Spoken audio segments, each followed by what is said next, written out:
Hello, welcome and નમસ્કાર. સ્વાગત છે તમારું ફરી એકવાર આજના એપિસોડમાં, વાતચીતના ત્રીજા એપિસોડમાં. આજે આપણી સાથે જે મહેમાન છે એમને કદાચ તમે જો ફેસબુક ઉપર રેગ્યુલર અપડેટ રહેતા હોય તો એકવાર તો વાંચ્યા જ હશે. ઉત્તમભાઈ પરમાર એટલે કે કિમ એજ્યુકેશન સોસાયટીના કરતા હર્તા અને એક રાજકીય પાર્ટીના પુત્ર તરીકે પોતાને ઓળખાવે છે, જે રાજકીય પાર્ટી સાથે એમનો સીધો કોઈ કનેક્શન નથી. ઘણા લોકો એમને પૂછતા પણ હોય છે કે શા માટે તમે તમારા નામની આગળ કોંગ્રેસ પુત્ર લગાડો છો. આજે પણ આપણે આ સવાલ એમને પૂછશું અને એમનો જવાબ મેળવશું. પણ એની પહેલા મારે થોડું એમના જીવન વિશે, એમના સંઘર્ષ વિશે, એમના બેકગ્રાઉન્ડ વિશે જાણવું છે. પછી આપણે થોડી આગળ વાતચીતને લઈ જઈશું. તો ઉત્તમ પરમાર સાહેબ, પહેલા તો સ્વાગત છે તમારું વાતચીતના ત્રીજા એપિસોડમાં અમારી સાથે. તો સૌપ્રથમ તો અમે થોડું તમારા બેકગ્રાઉન્ડમાં જવા માંગીએ છીએ કે ઉત્તમ પરમાર સાહેબ ક્યાંથી બિલોંગ કરે છે અને આ કિમ એજ્યુકેશન સોસાયટીના વડા સુધીનું તમારો આ સફર ક્યાંથી શરૂ થયો, કેવી રીતે શરૂ થયો? ઉત્તમ પરમાર નામના માણસનો એક માનવ પશુ તરીકેનો જન્મ મણિબેન નામની એક સ્ત્રીની કુખેથી થયો અને 14/10/1955 દિવસે. આ એક જન્મ હું કાયમ કહેતો હોઉં છું કે એક માનવ પશુ તરીકેનો જન્મ છે. મને નાગરિક ઉત્તમ પરમાર તરીકેનો જે જન્મ મળ્યો છે તે મારી બીજી માં છે અને તે અખિલ ભારતીય રાષ્ટ્રીય કોંગ્રેસ. મહાત્મા ગાંધીના નેતૃત્વમાં અખિલ ભારતીય રાષ્ટ્રીય કોંગ્રેસના પ્લેટફોર્મ પર સૌની સમાન ભાગીદારી, સૌના સમાન અધિકાર અને સૌના સમાન મતાધિકાર વાળી જનવાદી આઝાદી જે મળી આપણને, તેના કારણે ઉત્તમ પરમાર એક નાગરિક તરીકે સ્વતંત્ર અને સ્વાયત્ત અસ્તિત્વ ધરાવતો થયો. એ આ કિમગામ જ. અને જે પ્રોપર્ટીમાં મારો જન્મ થયો એ પ્રોપર્ટી પણ સ્વાતંત્ર્ય આંદોલનને સમર્પિત થયેલી. આપણા ભૂતપૂર્વ મુખ્યમંત્રી હિતેન્દ્રભાઈ કનૈયાલાલ દેસાઈ, તેમના પિતાજી એટલે કે ગુજરાત કોંગ્રેસના દ્વિતીય પ્રમુખ કાનજીભાઈ દેસાઈ, તેમની જાગીરનું કિમગામ. અને એમણે નક્કી કર્યું ગાંધીજીની હાકલને માન આપીને કે પોતાની સંપત્તિનું વિસર્જન કરવું અને રાષ્ટ્રને સમર્પિત થઈ જવું અને દેશના છેવાડાના લોકોની સેવામાં પરોવાઈ જવું. એટલે એમણે કિમને પોતાનું સમાજ સેવાનું એકમ તરીકે પ્રસ્થાપિત કર્યું અને ઓલપાડ તાલુકાને પોતાની સમાજ સેવાના ક્ષેત્ર તરીકે પસંદ કરીને અહીંયાના ખરેખર કોળી પટેલ સમાજના લોકોના આર્થિક, સામાજિક, શૈક્ષણિક અને રાજકીય ઉત્કર્ષમાં એમણે કામ કરવાનું શરૂ કરેલું.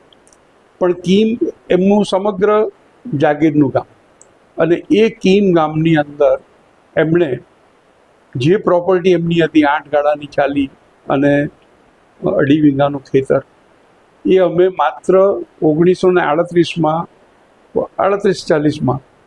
8,500 રૂપિયા, બરાબર, 7,750 રૂપિયામાં ખરીદેલું. અને એ જગ્યા પર મારો જન્મ થયો. એ જે 7,750 રૂપિયા મારા મા બાપ, મારા દાદા કાનજીભાઈ દેસાઈને આપવા ગયેલા, ત્યારે કાનજીભાઈએ એ પૈસા હાથમાં નહોતા પકડ્યા અને એમણે એ પૈસા કોંગ્રેસના નામનો ડ્રાફ્ટ કરી દેવાનું કહ્યું. એટલે કે સ્વાતંત્ર્ય આંદોલનમાં આપવાનું કહી દીધું. એટલે આ મિલકતમાં મારો જન્મ છે એ કોંગ્રેસ રિલેટેડ છે, એ કોંગ્રેસી વ્યક્તિ સાથે રિલેટેડ છે. એટલે હું જે મારી જાતને કોંગ્રેસ પુત્ર કહેવડાવું છું એટલા માટે છે કે મારો નાગરિક તરીકેનો જન્મ જે થયો તે મારો કોંગ્રેસને કારણે થયો છે, કોંગ્રેસની વિચારધારાને કારણે થયો છે. હું કલ્પના કરું છું કે જો મહાત્મા ગાંધીના નેતૃત્વની જગ્યાએ સાવરકરના નેતૃત્વમાં આપણને આઝાદી મળી હોત, કોંગ્રેસના સંગઠનની જગ્યાએ સંઘ પરિવારના સંગઠન દ્વારા આઝાદી મળી હોત, તો ઉત્તમ પરમારનું શું થાય? એવો પ્રશ્ન મારી જાતને પૂછું છું. અને હું મારી જાતને પ્રમાણિકપણે જવાબ આપું છું કે જો કદાચ એવું થયું હોત તો ઉત્તમ પરમાર આજે પણ કોઈ સ્થાપિત વર્ગના પગ નીચે અળસિયું બનીને કચડાતું હોત. આ મારું ભવિષ્ય હોત. પણ હું આજે નાગરિક તરીકે તમારી સાથે આજે સંવાદ કરી રહ્યો છું. એ કરવાની તાકાત ને એ કરવાની તક અને એ કરવાની નિર્ભયતા, નિડરતા, આ બધું મને આપ્યું છે અખિલ ભારતીય રાષ્ટ્રીય કોંગ્રેસ. આ બધું આપ્યું છે મને મહાત્મા ગાંધીએ. આ બધું આપ્યું છે ડૉક્ટર બાબા સાહેબ આંબેડકરે. આ બધું આપ્યું છે ભારતીય સંવિધાન. માટે હું મારી જાતને કોંગ્રેસ પુત્ર ખવડાવું છું અને કોંગ્રેસની વિચારધારાને મારી જનતા કહું છું. હું કોંગ્રેસ નામના રાજકીય પક્ષનો ચારાનો સભ્ય ક્યારેય હતો નહીં, છું નહીં અને થવાનો પણ નથી. એટલે કોંગ્રેસ સાથેની મારી નિસ્બત ભાવાત્મક છે. આમાં એવું છે કે તમે કોઈ પણ પક્ષનું સભ્યપદ લો ને તો એ બદલી શકાય છે, યસ, એ વેચી શકાય છે, એને એક્સપ્લોઇટ કરી શકાય છે, હા, એને તરછોડી શકાય છે. પણ મા દીકરાનો જે સંબંધ છે ને એ ગમે તે હાલત થાય તો પણ મૃત્યુ પછી પણ પૂરો થતો નથી. એટલે કોંગ્રેસ કાલે નહીં હશે, રાજકીય પક્ષ નહીં હશે તો પણ એ મારી જનેતા તરીકે મટી શકવાની નથી. એટલે ઉત્તમ પરમાર એનો સ્વતંત્ર અને સ્વાયત્ત દીકરા તરીકે મટી શકવાનો નથી. એટલે મા દીકરાના સંબંધ કાયમી હોય છે. જ્યારે સભ્યપદના સંબંધ એ છૂટી જતા હોય છે. જો કોઈ એક બીજો પ્રશ્ન પણ છે કે સભ્યપદ વગરનું પણ સંગઠન આપણે ત્યાં છે, સંઘ પરિવાર, યસ, તો એ આખી જુદી વસ્તુ છે. એમાં બે જવાબદારી છે, એમાં કાયરતા છે, બરાબર છે, એમાં ભાગેડુ વૃત્તિ છે કે જવાબદારી વગરનું જાહેર જીવન જીવવા માટે સભ્યપદ વગરનું એક સંગઠન બનાવ્યું છે, રજિસ્ટ્રેશન એનું નથી કરાવ્યું. એ આખી જુદી વસ્તુ છે. પણ મારી જે નિસ્બત છે તે આ છે કે કોંગ્રેસ મારા માટે એક જીવન મૂલ્ય છે, એક જીવન વિચારધારા છે, બરાબર છે. મારી અસ્મિતા, મને મનુષ્ય તરીકેનું ગૌરવ જે પ્રાપ્ત થયું છે એ ડ્યુ ટુ અખિલ ભારતીય રાષ્ટ્રીય કોંગ્રેસને કારણે થયું છે અને મહાત્મા ગાંધીને કારણે થયું છે. માટે હું કોંગ્રેસને મારી જનતા અને મારી જાતને કોંગ્રેસ પુત્ર તરીકે ઓળખાવું છું. વેલ, કોંગ્રેસ વિશે આપણે આગળની વાતચીતમાં પછી થોડા ડીપમાં જઈશું. પણ તમે હમણાં એક વાત કરી કે જો આપણને આઝાદી સાવરકરના નેતૃત્વમાં કે આરએસએસના નેતૃત્વમાં મળી હોત તો ઉત્તમ પરમાર હાલ કોઈ સામંતવાદી માનસિકતા ધરાવતા કોઈ વ્યક્તિને ત્યાં અળસિયું બનીને રહી જાત. આ વાક્ય પાછળ તમારું કહેવાનો ઉદ્દેશ્ય શું છે? કેમ કે મેં જ્યાં સુધી સાંભળ્યું છે આરએસએસ પોતાની જાતને કહે છે કે ભાઈ આ દેશનું એક એવું સંગઠન છે જે આ દેશની એકતા માટે, સમરસતા માટે કામ કરે છે. એ તો મતલબ આપણા જે ચારેય વર્ણો છે એમાં સમરસતા માટે મતલબ ખડે પગે કામ કરે છે. 100 વર્ષથી લગાતાર આ દેશમાં ભાઈચારાનો માહોલ ઊભો કરવાની કોશિશ કરે છે. એમ છતાં પણ મેં જોયું છે તમારા લખાણમાં પણ, હમણાં તમારી વાતચીતમાં પણ સતત આરએસએસ નો વિરોધ સ્પષ્ટપણે દેખાઈ રહ્યો છે. તો મારે જસ્ટ આ કારણ જાણવું છે કે આરએસએસ પ્રત્યે આ દ્વેષ, આ વિરોધ કે આ નફરત કે જે પણ નામ આપવું હોય એની પાછળ મૂળ કારણ શું છે? નહીં, આરએસએસ માટેની મારી વિનમ્રતાપૂર્વકની સમજણ છે. મને કોઈ દ્વેષ કે ધિક્કાર નથી, પણ હું એને એક ઘાને બે કટકાની ભાષામાં એના વિશેની મારી માન્યતા કે મારી સમજણ રજૂ કરવા માટે હું મારા અસ્તિત્વનો ભોગ પણ આપવા માટે તૈયાર છું. અને તે એ છે કે મારી નજરમાં આરએસએસ ભારતીય સંસ્કૃતિ વિરોધી સંગઠન છે. આરએસએસ હિન્દુ ધર્મ વિરોધી સંગઠન છે. આરએસએસ એ ભારત રાષ્ટ્ર વિરોધી સંગઠન છે. અને આરએસએસ એ ભારતીય સમાજ વ્યવસ્થા, સમાજ વિરુદ્ધનું સંગઠન છે. અને આ ચારે ચાર વિશેની બિલકુલ નિર્ભ્રાંત અને એકદમ મને જે સાચી લાગે છે તે મારી વ્યાખ્યા છે. કેમ હું એને સંસ્કૃતિ વિરોધી કહું છું કે સંસ્કૃતિ દ્રોહી કહું છું? કારણ કે આરએસએસની વિચારધારામાં જે સંકીર્ણતા, સંકુચિતતા, ભાગલાવાદી માનસિકતા, વિઘટનકારી માનસિકતા, એ બધું જે એનામાં જોવા મળે છે એ ભારતીય સંસ્કૃતિના વસુધૈવ કુટુંબકમના આદર્શને ચરિતાર્થ કરવા માટે પર્યાપ્ત નથી. બલકે એ આદર્શ ચરિતાર્થ કરવો હોય તો આ બધી જે માનસિકતા છે તેનાથી દૂર થવું પડે. અને એ છોડવા માંગતા નથી. એ પોતાની સંકુચિતતા છોડવા માંગતા નથી, એ સંકીર્ણતા છોડવા માંગતા નથી, બરાબર છે. એ વિઘટનકારી માનસિકતા છોડવા માંગતા નથી. એ જ્યાં જ્યાં જાય છે ત્યાં કોઈ પણ બે વર્ગ વચ્ચે ઝઘડો કરાવે છે, બરાબર છે. પછી એ મહારાષ્ટ્રમાં જશે, એ તામિલનાડુમાં જશે, એ મણિપુરમાં જશે, એ કાશ્મીરમાં જશે, ગમે ત્યાં જશે એ વિભાજન કરાવશે અને વિભાજનમાંથી એકને પોતાની સાથે અને બીજાને પોતાની સામે કરવાની માનસિકતા ધરાવે છે. તો આ ભારતીય સંસ્કૃતિનો જો આદર્શ તમારે ચરિતાર્થ કરો, ભારતીય સંસ્કૃતિ શું કહે છે કે આખું વિશ્વ મારું કુટુંબ છે. એટલે આપણે રેશનલિઝમમાં જે વૈશ્વિક માનવવાદનો જે સિદ્ધાંત છે તે અને ભારતીય સંસ્કૃતિનો વસુદેવ કુટુંબકમનો સિદ્ધાંત છે તે એક જ છે, બરાબર છે. તો એ ચરિતાર્થ કરવા માટે RSSનું કેરેક્ટર જ નથી, સંસ્કૃતિ વિરોધી સંગઠન છે, માટે હું એને સંસ્કૃતિ વિરુદ્ધ કહું છું. હું એને ભારત દેશ વિરોધી સંગઠન કહું છું, કારણ કે એણે ભારત દેશના સર્જનને અટકાવ્યું છે. એણે ભારત દેશના સર્જનને ભારત દેશના સ્વાતંત્ર્ય આંદોલનની અંદર એણે ભાગ લીધો નથી. ભાગ નથી લીધો, ઓકે, પણ એણે અંગ્રેજોનું સમર્થન કર્યું છે, અંગ્રેજોની તરફદારી કરી છે. અંગ્રેજો પાસેથી એમના નેતાઓએ પેન્શન ખાધું છે.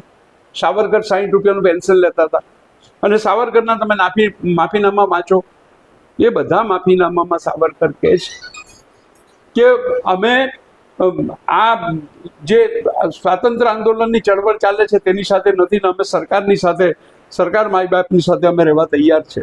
આ ભાષામાં વાત કરે છે, ખિદમત કરે, અમને સેવા કરવાની તક આપો, અમને આમ કરો, અમને તેમ કરો, આ વાત કરે છે. તો ભારતનું સર્જન, ભારતીય સંસ્કૃતિ 5000 વર્ષ પુરાણી છે, પણ ભારત દેશની જે ચતુર્સીમા નામનો જે દેશ બંધાયો, કાશ્મીરથી કન્યાકુમારી ને કચ્છથી આસામ, એ તો 15મી ઓગસ્ટ 1947 પછી બંધાયો, અને એ મહાત્મા ગાંધીએ બાંધ્યો. માટે મહાત્મા ગાંધીને રાષ્ટ્રપિતા કહેવામાં આવે છે. ભારતીય સંસ્કૃતિનો બાપ નથી મહાત્મા ગાંધી, પણ ભારત દેશનું જે રાષ્ટ્રની અવધારણા જે આપી એ મહાત્મા ગાંધી આપી છે. મહાત્મા ગાંધી પહેલા 15મી ઓગસ્ટ 1947 પહેલા તમે અને ગોવિંદભાઈ મારું બંને જણા સૌરાષ્ટ્રના છો, બરાબર છો. તમે દક્ષિણ ગુજરાતમાં આવો તો સૌરાષ્ટ્રમાં જવાના હોય તો શું કહેતા હતા? દેશમાં જવાનું, દેશમાં, બરાબર છે. તો એક ગુજરાતમાં બે દેશ કેવી રીતે આવ્યા? બરાબર છે. 650 રજવાડાઓ હતા, વિભાજિત હતો દેશ, પ્રજા વિભાજિત હતી. કોઈને અહીંયાથી બેઠા બેઠા, ગુજરાતમાંથી બેઠા કોઈને કાશ્મીરની સંવેદના થતી જ નહોતી. કાશ્મીરમાં શું થાય છે તે કોઈને ખબર જ નહોતું. તામિલનાડુમાં શું થાય છે કોઈને ખબર જ નહોતી, કોઈને નિસ્બત નહોતી. આ નિસ્બત આજે થતા થઈ ગયા. તમે કાશ્મીર ભારતનું કહેવાય એમ કહેતા થઈ ગયા. એ તમને કોણે કરી આપ્યું કાશ્મીર ભારતનું? એ કાશ્મીર સાથે તમને ભારતની જોડી કોણે આપ્યું? એ મહાત્મા ગાંધીએ જે રાષ્ટ્રની અવધારણા નિર્માણ કરી આપી તેને કારણે શક્ય બન્યું, બરાબર છે. તમે તો વિભાજન કરવાની વાત કરતા, તમે તો નેપાળને કહેતા હતા કે ભાઈ તારે હિન્દુ રાષ્ટ્ર તરીકે અલગ રહેવાનું, ભારત સાથે નહીં મળવાનું.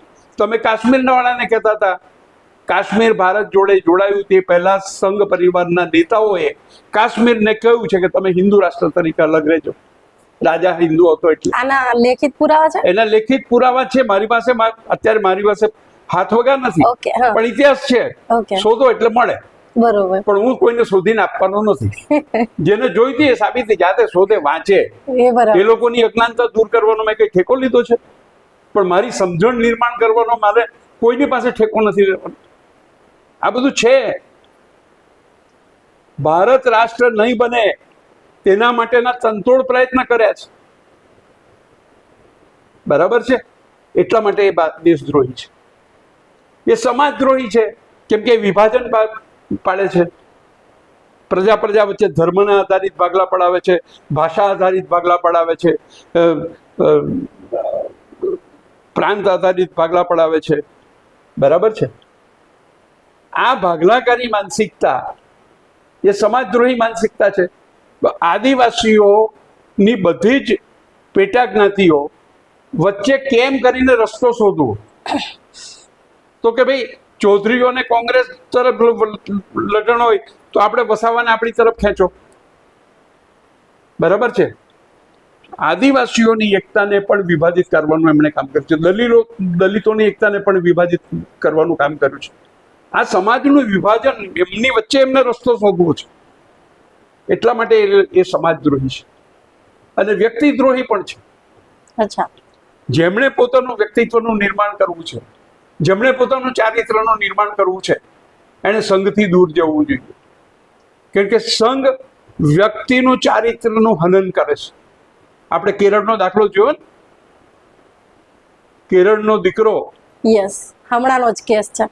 આઈટી ગ્રેજ્યુએટ થયેલો 23 વર્ષનો એન્જિનિયર આત્મહત્યા કરવી એ પડી. આત્મહત્યાના રસ્તે કેમ ગયો?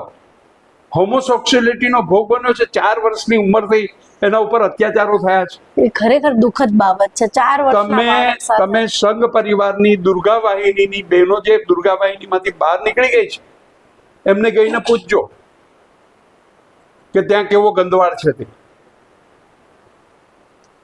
એ લોકો ગૌરવ લે છે કે અમારા કાર્યકરો પૂરા સમયના દેશને સમર્પિત થઈને પરણતા પણ નથી. પણ એ નહીં પરણીને શું કરે છે તેનો કોઈએ ઇતિહાસ વાંચ્યો છે? એ નહીં પરણીને સંઘ પરિવારના ગૃહસ્થ પરિવારોના કેવા ઘર ભાંગે છે તે કોઈએ જોયું છે? સેંકડો દાખલા છે, ગામે ગામ દાખલા છે. એમની પાસે કેરેક્ટર નથી તેનું મને બિલકુલ હું નિશ્ચિંત છું. કેમ? એનું કારણ છે કે એ નકારાત્મક વિચારધારા છે, પ્રતિશોધવાદી વિચારધારા છે. જે પ્રતિશોધની વિચારધારામાં પડી જાય તે કેરેક્ટર ગુમાવી દે. આજે આપણને 11 વર્ષના સંઘ પરિવારના શાસનમાં સંઘ પરિવારના છોતરા નીકળી ગયા છે.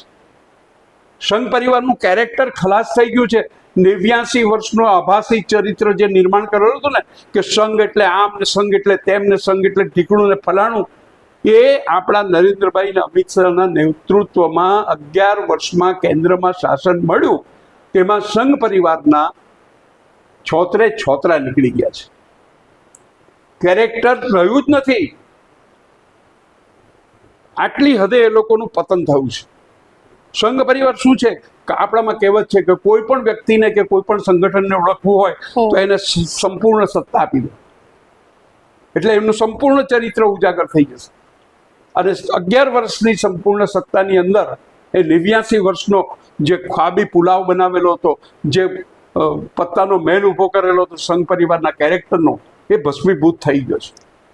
પણ મારે અહીંયા એક મને સવાલ આવે છે. તમે જે કહ્યું કે સંઘ જે છે સમાજદ્રોહી સંગઠન છે, રાષ્ટ્રદ્રોહી સંગઠન છે, ધર્મ અને સંસ્કૃતિ દ્રોહી સંગઠન છે, પણ જે દેખાઈ રહ્યું છે દુનિયાને, દેશને, મને કે કોઈ બી આપદા આવે, કૃત્રિમ આપદા હોય કે પછી કુદરતી આપદા હોય, ત્યાં સંઘ પરિવાર પહેલા પહોંચી જાય છે. હમણાં આપણે જોયું તો એક પ્લેન ક્રેશ થયું હતું અમદાવાદમાં. સંઘ પરિવારના જે લોકો છે યુનિફોર્મ પહેરીને તરત ત્યાં પહોંચી ગયા સેવા આપવા માટે.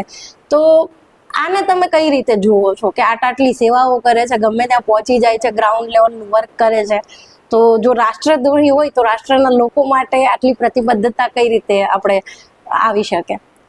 ખૂબ સરસ વાત કરી છે તમે. વાત એ છે, ગાંધીજી જ્યારે હતા ત્યારે ગાંધીજીની પાસે એક પત્રકાર જાય છે કે કોઈ કાર્યકર જાય છે અને કહે છે કે બાપુ, તમે સંઘ પરિવારની વિચારધારાનો વિરોધ કરો છો અને સંઘ પરિવારના ભાઈઓને તમે એમ કહો છો કે ગેરમાર્ગે દોરાઈ ગયા છે અને ખોટી વિચારધારામાં સંડોવાઈ ગયા છે, તો આવું કહે છો, પણ સંઘ તો કેટલી સેવા કરે છે, લોકોની વચ્ચે કેટલી સેવા પ્રવૃત્તિ કરે છે, એમની શિસ્ત કેટલી જોરદાર છે. અને ગાંધીએ પોતે એમની શિસ્ત અને સેવાને વખાણી પણ છે. પણ હકીકત એ છે કે કોઈ પણ વ્યક્તિની સેવાને શિસ્તથી અહોભાવિત નહીં થવું. હિટલર પણ સેવા પ્રવૃત્તિ બહુ સરસ કરતો હતો. હિટલરનું નાઝી સૈન્ય સેવા પ્રવૃત્તિ કરતું હતું.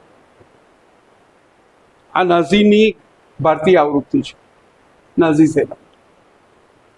સેવા પ્રવૃત્તિ કરવી, દારૂનો અડ્ડો ગામમાં જે ચલાવતો હોય અને તે ગણપતિ ચોથને દિવસે લાખ રૂપિયાનું દાન આપી દે એટલે એને ધર્મિષ્ઠ કહેવાનો?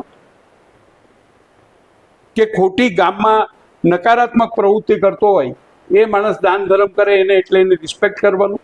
સેવા પ્રવૃત્તિનું સેવા પ્રવૃત્તિ તરીકે સ્થાન છે, એની ના નથી.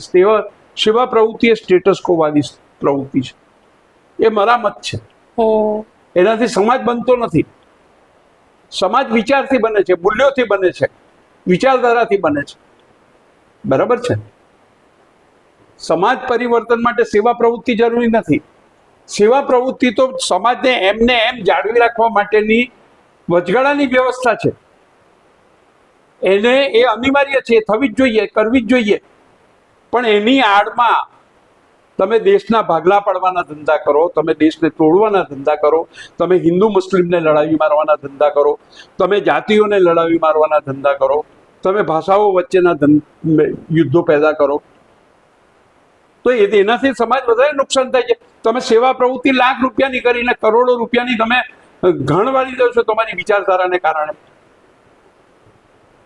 તમે સંઘ પરિવારનો જે દિવસે જન્મ થયો છે તે દિવસથી આજ દિવસ સુધીમાં એટલી નકારાત્મક વિચારધારા ફેલાવેલી છે કે તેના કારણે એનું વ્યવસ્થામાં રૂપાંતર થતું, એ વ્યવસ્થાએ સમાજને વિભાજિત કરી નાખ્યો છે, સમાજને અઢળક નુકસાન પહોંચાડ્યું છે. બરાબર છે. તમે બે તમારા વેપન્સ છે. એક તમારું છે ઇસ્લામિક ફોબિયા પેદા કરવાનું, એ લોકોના જે મનુવાદીના અવશિષ્ટ મનુવાદી માનસિકતા ધરાવનારા લોકો છે સંઘ પરિવારના, એ પોતાના આઈવરી ચેમ્બરમાં એસી વાળા રૂમની અંદર બેસીને ઇસ્લામ વિરુદ્ધના બધા ગોકીરાઓ મચાવે છે અને લોકોમાં લોકોને પહોંચતા કરી દે છે. બરાબર છે. લોકોને પહોંચતા કરી દે છે અને પછી તે ઝીલવાના કોણે? તો કે દલિતના દીકરાઓ, આદિવાસીના દીકરાને, ઓબીસીના દીકરાઓ એ લઈને પછી ગાંડા બને અને તે ગઈને મુસ્લિમો સાથે અથડાઈ પડે. વિચારધારા દ્વારા તમે મારે જ્યોત્સના આહિરને ખતમ કરવી હોય તો જ્યોત્સના આહિર બહુ સારી છે એવું મારે કયા કરવાનું? જ્યોત્સના આહિરને આવે તો એને મદદરૂપ થવા માટે 500 રૂપિયા, 1000 રૂપિયા, 5000 રૂપિયા, 10,000 રૂપિયા આપવાના. પણ જ્યોત્સના આહિર કેમ કરીને ગભરાઈ જાય, કેમ કરીને ઉપર નહીં વધે, તેના માટેની મારી માનસિકતા રાખવાની. તો એ માનસિકતા જ્યાં સુધી મારી ખુલ્લી નહીં થાય, મને સાચું કામ એક જ છે, તમે સેવા પ્રવૃત્તિ નહીં કરો એક પણ પૈસાની, કોઈ જરૂરિયાત નથી. તમે તમારા ઘરમાં બેસો પણ તમારું મગજ ચોખ્ખું રાખીને બેસો, તમારું મન ખુલ્લું રાખીને બેસો, તમારું હૃદય પવિત્ર રાખીને બેસો. તમારા મનની અંદર તમારા દુશ્મન પ્રત્યે પણ તિરસ્કાર નહીં હોવો જોઈએ. તમે હમણાં વચ્ચે ઇસ્લામોફોબિયા શબ્દ વાપર્યો. મેં સોશિયલ મીડિયા ઉપર એવા પ્રતિભાવો જોયા છે સંઘ પ્રત્યેના કે સંઘની જે વિચારધારા છે એ એક્શનનું રિએક્શન છે. મતલબ કે એક્શન મીન્સ કે ઇસ્લામિક કટ્ટરવાદ અને રિએક્શન મતલબ કે હિન્દુત્વવાદી વિચારધારા. એટલે એમનું એવું કહેવાનું છે કે જ્યારે કોંગ્રેસ, મતલબ કે આઝાદી પહેલાની વાત છે, જ્યારે આઝાદીની લડતમાં બધા હતા ત્યારે બધું બરાબર ચાલી રહ્યું હતું, પણ જેને આ સંઘની સ્થાપના કરી છે એ ગુરુદેવ કે જે છે એમણે જોયું કે કોંગ્રેસમાં જે છે મુસ્લિમો પરત્વે થોડું વધારે ઝુકાવ છે અને હિન્દુઓને અન્યાય થઈ રહ્યો છે. કટ્ટરપંથી મુસ્લિમોને પણ એ લોકો છાવરી રહ્યા છે અને હિન્દુઓને નજરઅંદાજ કરી રહ્યા છે. એટલે એક રીતે ઇસ્લામિક કટ્ટરપંથીઓના એક્શનનું રિએક્શન તરીકે આ વિચારધારા અસ્તિત્વમાં આવી છે. આ વિશે તમે શું કહેશો? મારું વિનમ્રપણે દ્રઢતાપૂર્વક માનવું છે કે સંઘ પરિવારનો જન્મ ઇસ્લામિક કટ્ટરતાવાદ સામે નથી થયો. ઇસ્લામિક જે કંઈક રૂઢિચુસ્તવાદ કે ઇસ્લામનું કોંગ્રેસનો ઇસ્લામ સાથેનો સંબંધને કારણે નથી થયો. સંઘ પરિવારનો જન્મ થયો છે મહાત્મા ગાંધીએ અખિલ ભારતીય રાષ્ટ્રીય કોંગ્રેસને અને ભારતીય સ્વાતંત્ર્ય આંદોલનને જે મનુવાદી માનસિકતામાંથી બહાર કાઢીને જનવાદી માનસિકતામાં પ્રવેશ કરાવડાવ્યો. એટલે એમણે એવું કહ્યું, ગાંધીજીએ શરૂઆતથી જોઈએ આપણે 1885માં કોંગ્રેસની સ્થાપના થાય છે. 1915માં ગાંધીજી ભારત આવે છે. 1885થી લઈને 1915 સુધીના પીરિયડની અંદર કોંગ્રેસમાં સંઘ પરિવારના લોકોને રહેવામાં કોઈ વાંધો નહોતો.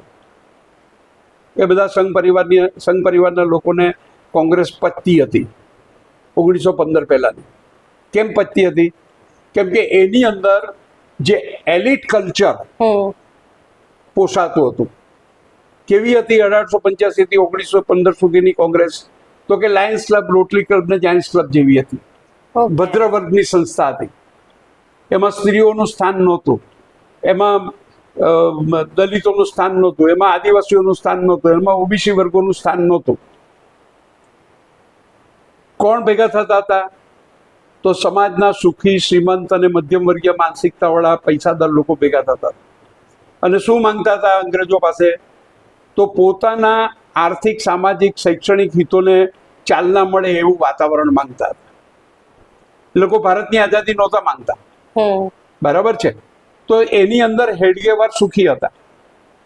ત્યારે હેડગેવારને જરૂર નથી પડી કે આ કોંગ્રેસ આવું કેમ કરે છે, આ ભદ્રવર્ગની વાત કેમ કરે છે, આ દલિતોની વાત કેમ નથી કરતા, આદિવાસીઓની વાત કેમ નથી કરતા, ઓબીસીની વાત કેમ નથી કરતા, મહિલાઓની ભાગીદારીની વાત કોંગ્રેસ કેમ નથી કરતી. આવો કોઈ પ્રશ્ન 1915 સુધી હેડગેવારના મગજમાં આવતો નથી, બરાબર છે. અને ત્યાં સુધી હેડગેવારને મુસ્લિમો પણ ભારતમાં નડતરરૂપ નથી લાગ્યા. હા, એ પણ ઇન્ટરેસ્ટિંગ પોઈન્ટ છે, બરાબર છે. એમણે કોઈ દિવસ એમ નથી કીધું કે આ 1915 પહેલાની જે કોંગ્રેસ છે એ મુસ્લિમોનું તૃષ્ટિકરણ કરે છે, કે મુસ્લિમો હતા. મોહમ્મદ અલી જીણા ગાંધીજી કરતા સિનિયર કોંગ્રેસી છે અને રાષ્ટ્રીય ચળવળના એક સ્વાતંત્ર્ય સેનાની હતા. એમણે વંદે માતરમ ગવડાવ્યું છે. એ નમાજ નહોતા પડતા, રેશનલિસ્ટ હતા, બરાબર છે. એ મોહમ્મદ અલી જીણાનો ત્યારે એમને વાંધો નહોતો, ત્યારે એ મુસ્લિમ લીગનો વાંધો નહોતો, બરાબર છે. 1915 ગાંધીજી આવે છે. ગાંધીજી પહેલા કોંગ્રેસમાં નેતૃત્વ કોનું હતું? લોકમાન્ય ટિળકનું હતું. લોકમાન્ય ટિળક કહે છે કે સ્વરાજ મારો જન્મસિદ્ધ હક છે. આપણે બધા પણ આજે લોકમાન્ય ટિળકનો સ્વરાજ મારો જન્મસિદ્ધ હક છે એવું માનીને છાતી ફૂલાઈવા કરીએ છીએ. પણ એમણે એમ પણ કહ્યું, પણ તમે સાંભળો, હું એ જ કહું છું. પણ એમણે જે એવું કહ્યું હતું ને કે સ્વરાજ મારો જન્મસિદ્ધ હક છે, તે એમનો જ હતો. યસ, એ દલિતોનો નહોતો, એ આદિવાસીઓનો નહોતો, એ ઓબીસીનો નહોતો, એ મહિલાઓનો નહોતો, બરાબર છે. હવે થાય છે એવું કે 1915 થી લઈને 1920 સુધીમાં ગાંધીજી કોંગ્રેસની કાયા પલટ કરે છે. શું કરે છે? તો કે કોંગ્રેસનું જે એલિટ કલ્ચર હતું, લાયન્સ ક્લબ, જાયન્ટ્સ ક્લબ ને રોટરી ક્લબ જેવી જે કોંગ્રેસ હતી, એને જનવાદી કોંગ્રેસમાં ફેરવવામાં, રૂપાંતરિત કરવામાં કામ કરે છે. એટલે એમણે શું કર્યું? એમણે કંઈ કર્યું નથી. એમણે અંગ્રેજોને એમ નથી કીધું મારે આમ કરું તેમ કરું. એમણે બધા કોંગ્રેસમાં બધા લોકોને કહેવા માંડ્યું કે મારે મારા આંદોલનમાં બહેનો જોઈએ, મારે મારા આંદોલનમાં દલિતો જોઈએ, મારા આંદોલનમાં મારે આદિવાસીઓ જોઈએ, મારા આંદોલનમાં મારે ઓબીસીઓ જોઈએ, મારે ખેડૂતો જોઈએ, મારે શ્રમિકો જોઈએ, મજૂરો જોઈએ. તમે જુઓ, ગાંધીજી આવીને આંદોલનના એ કયા પકડે છે મુદ્દાઓ? તો ખેડૂતને પકડે છે, મજૂરોને પકડે છે, મિલ મજૂરોને પકડે છે. એ લોકોની સમસ્યા હાથ પર લે છે, બરાબર છે. શું જરૂર હતી આઝાદીની ચળવળમાં ખેડૂતોને વચ્ચે નાખવાની? શું જરૂર હતી ખેત મજૂરને વચ્ચે નાખવાની? મહિલાઓ જોઈએ છે તો મરજાદી લોકોએ કહ્યું કોંગ્રેસના કે બાપુ આ તમે બૈરાઓને લાવવાનું બંધ કરાવો, નહીં તો આપણું આંદોલન સાઈડ પર રહી જશે. એમ કે આ બધા ને વિરોધ થશે પુષ્કળ. બાપુ કહે છે કે મારે આઝાદી નહીં આવે તો ચાલશે, પણ મારે મારા આંદોલનમાં બહેનો જોઈએ. કેમ એવું કહ્યું? તો કે ગાંધીજીએ 1 વર્ષ જે આખા દેશનું પરિભ્રમણ કર્યું ને, તેની અંદર ગાંધી જોયું કે આ દેશમાં શું શું ખૂટે છે. તો કે 50% મહિલાઓ નથી દેખાતી, 70% ખેડૂતો અને ખેત મજૂરો નથી દેખાતા, 14% દલિતો નથી દેખાતા, 8% આદિવાસીઓ નથી દેખાતા, 54% ઓબીસીઓ નથી દેખાતા. તો આ બધા વર્ગોને ભેગા મારવા માટે એમણે આંદોલન એવા જોડી ઝંડા નથી ફેરવા દલિતોના અને આદિવાસીઓના નામના, પણ એમણે એવું કીધું કે આ બધા જોઈએ આપણે આંદોલનમાં. તમને ખ્યાલ આવે છે? યસ. આ જે વાત કરીને, એટલે આ જે ગાંધીજી આ બધી વાત ચાલુ કરી કે મારે બહેનો જોઈએ, મારે દલિતો જોઈએ, મારે આદિવાસીઓ જોઈએ, મારે ઓબીસીઓ જોઈએ, આ બધા જોઈએ, એટલે લોકમાન્ય ટિળકનો પિત્તો હટ્યો. લોકમાન્ય ટિળકે ગાંધીજીને કહ્યું કે મિસ્ટર ગાંધી, તમે કુંભારના દીકરાને સંસદમાં મોકલીને શું માટલા ઘડાવવા માંગો છો? યસ. એટલે શું કે તમે એના સમાન અધિકારની વાતો ને સમાન મતાધિકાર ને સમાન અધિકાર ને સમાન ભાગીદારીની વાત કરો છો, તેની શું જરૂર છે? પહેલા આપણે આઝાદી તો અંગ્રેજો પાસેથી લેવાની છે, તેમાં કુંભારને શું કામ તમે વચ્ચે લાવો છો? બાપુ કહે છે કે ટિળક મહારાજ, મારો કુંભાર ગામડામાં માટલા પણ ઘડશે, અને દિલ્હીમાં સંસદ પણ ચલાવશે. ન કરે નારાયણને થયું એવું કે 1920માં તિલક મહારાજ મૃત્યુ પામ્યા અને આઝાદીના સૂત્રો અને કોંગ્રેસના સૂત્રો કોના હાથમાં આવ્યા? ગાંધીજીના હાથમાં. અને ગાંધીજીના હાથમાં આવ્યા એટલે ગાંધીજીએ જે કોંગ્રેસનું જે જનવાદી સ્વરૂપ પેદા કરવાનો જે પ્રયત્ન કરેલો, એના કારણે શું થયું કે આખી રૈયત કાશ્મીરથી કન્યાકુમારી ને કચ્છથી આસામ સુધીની એ જાગી ગઈ. બરાબર છે. આ રૈયતનું જાગવું એ સંઘ પરિવારના પેટમાં તેલ રેડાવવાની ઘટના છે. સંઘ પરિવાર એટલે કોણ છે? સંઘ પરિવાર એટલે મનુવાદી માનસિકતા ધરાવનારા અને આઝાદી પછી અવશિષ્ટ મનુવાદી માનસિકતા ધરાવનારા લોકો. સંઘ પરિવાર એટલે કોણ છે? પુણેરી ચિત્ત બાવન બ્રાહ્મણવાદી લોકો કે જેમણે પેશવાઈમાં પોતાની સત્તા ગુમાવી અને પછી હાથમાં એમને એવું હતું કે તિલક મહારાજ છે એટલે કઈ વાંધો નહીં, પણ તિલક મહારાજ અકાળ અવસાન થયું અને સૂત્રો સીધા ગાંધીજીના હાથમાં ચાલ્યા ગયા. એટલે જે પેલી કલ્પના હતી પુણેરી ચિત્ત બાવન બ્રાહ્મણવાદીઓ આ દેશનું વર્ચસ્વ ભોગવશે તે ધૂળધાણી થઈ ગઈ અને લોકોનો જે મહાસાગર ઉમટ્યો આઝાદીના આંદોલનમાં, એની અંદર સામાન્ય માણસ એટલો જાગૃત થયો કે આ બધી મનુવાદી માનસિકતા હલબલી ગઈ. બરાબર છે. હવે શું કરવાનું? ગાંધીજીએ તો ચાલુ કરી દીધું કે ભાઈ મારે દલિતો જોઈએ, બહેનો જોઈએ, આદિવાસીઓ જોઈએ, ઓબીસીઓ જોઈએ, શ્રમિકો જોઈએ, ખેડૂતો જોઈએ, ખેત મજૂરો જોઈએ. હવે આ બધા જાગે જેને 3000 વર્ષ સુધી પગના પંજાની નીચે દબાવેલા હતા, તે બધા જાગે તે કેવી રીતે પોસાય? 90% વર્ગ ઉપર જેની શોષણ યાત્રાની ઉપર જેનું જીવન ચાલતું હોય તેને 3000 વર્ષ પછી રાતોરાત બધું છોડી દેવાનું આવે તો પોસાય? એટલે એને એમાં દેખાયું કે આ ગાંધી સૌથી આપણા માટે નડતરરૂપ વ્યક્તિ છે. એને પહેલા પડકારો, એને કોંગ્રેસમાં પ્રસ્તુત બનાવો, એને કોંગ્રેસની બહાર લઈને એનો વિરોધ કરો, એનું આંદોલન તોડી પાડો, એનું બધું જ તોડી પાડો, તો આપણે બચી શકીશું, નહીં તો નથી બચી શકવાનું. અને એમણે કોંગ્રેસનો વિરોધ કરવા માટે 1925માં સંઘ પરિવારની સ્થાપના કરી. મતલબ એમાં મુસ્લિમ લીગ સાથે નહીં, મુસ્લિમ લીગ સાથેનો એમનો સંબંધ કેમ છે તે તમને કહું. હવે એ લોકોથી એવું તો કહેવાય નહીં કે ગાંધી દલિતોને જાગૃત કરે છે તે ખોટું છે, આદિવાસીઓને જાગૃત કરે તે ખોટું છે, મહિલાઓને જાગૃત કરે તે ખોટું છે, ખેડૂતોને જાગૃત કરે તો ખોટું છે, ખેત મજૂરોને જાગૃત કરે તે ખોટું છે, મિલ મજદૂરોને જાગૃત કરે તે ખોટું છે, કે આ તો બધા હિન્દુઓ છે. તો ચોટે ને લોકો કે ભાઈ અમને જગાડે છે તેમાં તને વાંધો છે, તો શું કરવાનું? કડાકારી કે શું કરવાની? તો કે એના કરતા એવું કરો કે આપણો બધાનો કોમન દુશ્મન એક મુસલમાન બનાવો, ઇસ્લામ બનાવો. અને ઇસ્લામ વિરુદ્ધ કોંગ્રેસ ઇસ્લામને પ્રોત્સાહન આપે છે.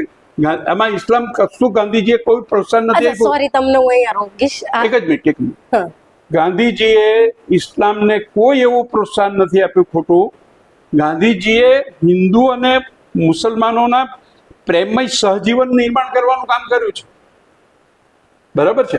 પણ એમણે જોઈ લીધું કે ગાંધીજીની આ જે હિન્દુ મુસ્લિમને એક કરવાની વાત છે ને, તે પણ આપણને નુકસાનકારક છે. તો એના કરતા સૌથી સારું કામ એ કરો કે આપણે હિન્દુ રાષ્ટ્રવાદી બની જાઓ, આપણે હિન્દુ ધર્મના એ બની જાઓ ઉદ્ધારકો, અને કોંગ્રેસને હિન્દુ ધર્મ વિરોધી બનાવી દઉં અને એને મુસ્લિમ તૃષ્ટિકરણ કરનારી બતાવી દઉં, તો આપોઆપ પેલા જે આદિવાસી, દલિત, મહિલાઓ, બરાબર છે, ઓબીસી વર્ગના લોકો એ આપણને હિન્દુત્વના નામે સમર્થન કરતા થઈ જશે. એટલે કોંગ્રેસ જેને જગાડે છે તેને આપણે ફરી પાછા કોમવાદી બનાવી દો અને મુસ્લિમો સાથે અથાડી મારો, અંગ્રેજો સામે, ખ્રિસ્તીઓ સામે અથાડી મારો. કેવી સરસ વ્યૂહરચના છે. એટલે કોંગ્રેસે અંગ્રેજોએ હિન્દુ અને મુસ્લિમ વચ્ચે વૈમનસ્ય ઊભું કર્યું છે, આ થિયરીને તમે કેટલો સપોર્ટ કરો છો? એ કરે, શું કેમ નહીં કરે?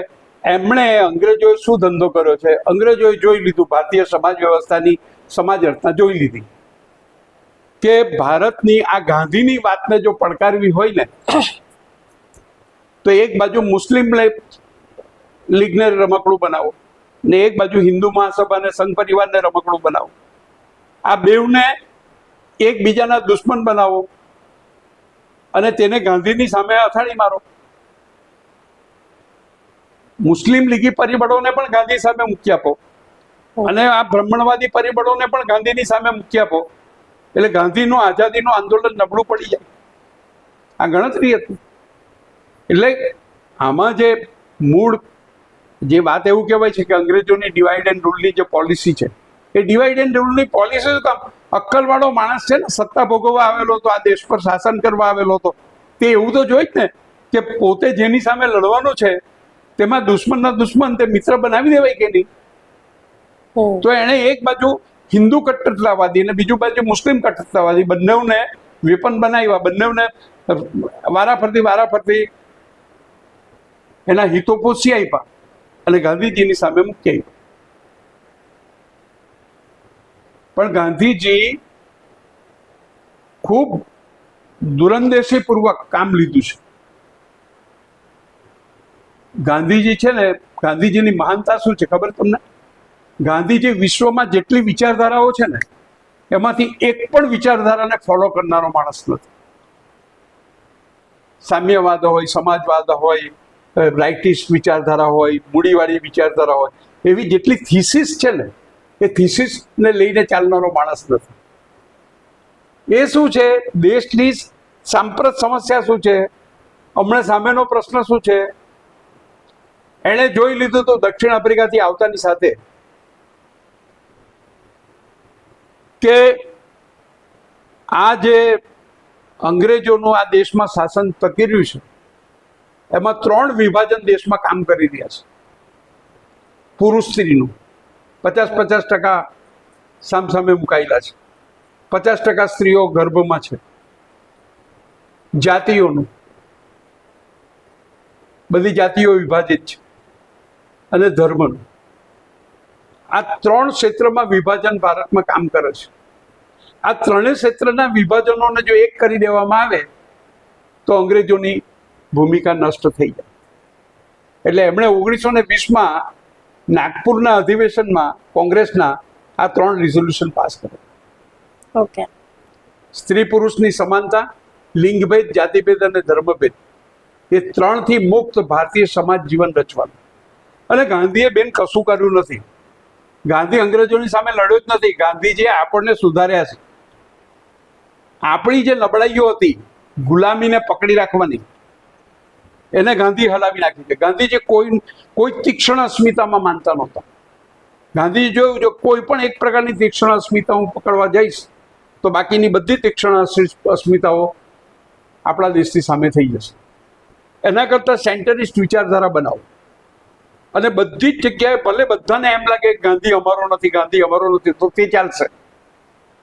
પણ બધાને સાથે રાખવા હોય તો મધ્યમાં રહીને બધાની સાથે સરખો ન્યાય કરવો જોઈએ. એટલે ગાંધીએ આ કામ કર્યું. આ 3 રિઝોલ્યુશન પાસ કર્યા એ સંઘ પરિવારના માટે એવું થઈ ગયું કે આ તો આપણી સામેની ક્રાંતિ છે, આપણને નષ્ટ કરી નાખવાનું. જો સ્ત્રી પુરુષની એકતા હાંસલ થઈ જાય, જો જાતિઓની એકતા હાંસલ થઈ જાય, જો ધર્મની એકતા હાંસલ થઈ જાય તો આપણો પુણેરી ચિત પાવન બ્રાહ્મણવાદ ક્યાં જશે પછી? એટલે ગાંધીની હત્યા પાછળનું કારણ પણ આ છે. ગાંધીએ જે આ દેશના 90% શોષિત વર્ગોને જગાડ્યા, ભાગીદાર બનાવ્યા, મતાધિકાર અપાવ્યો, અધિકાર અપાવ્યો, સમાન અધિકાર, સમાન ભાગીદારી, સમાન મતાધિકાર, આ બધી વાત જે આઝાદીના આંદોલનમાં ચાલુ કરી દીધી. બાબા સાહેબે સંવિધાન રચ્યું. બાબા સાહેબ અને સંવિધાન સભાને 3 વર્ષની અંદર સંવિધાન સભાની અંદર સંવિધાન રચવાની જે સરળતા ઊભી થઈ તેનું મૂળ કારણ આ છે કે આ બધી વેલ્યુઝ તો ગાંધીએ આંદોલનમાં ખેડી નાખેલી.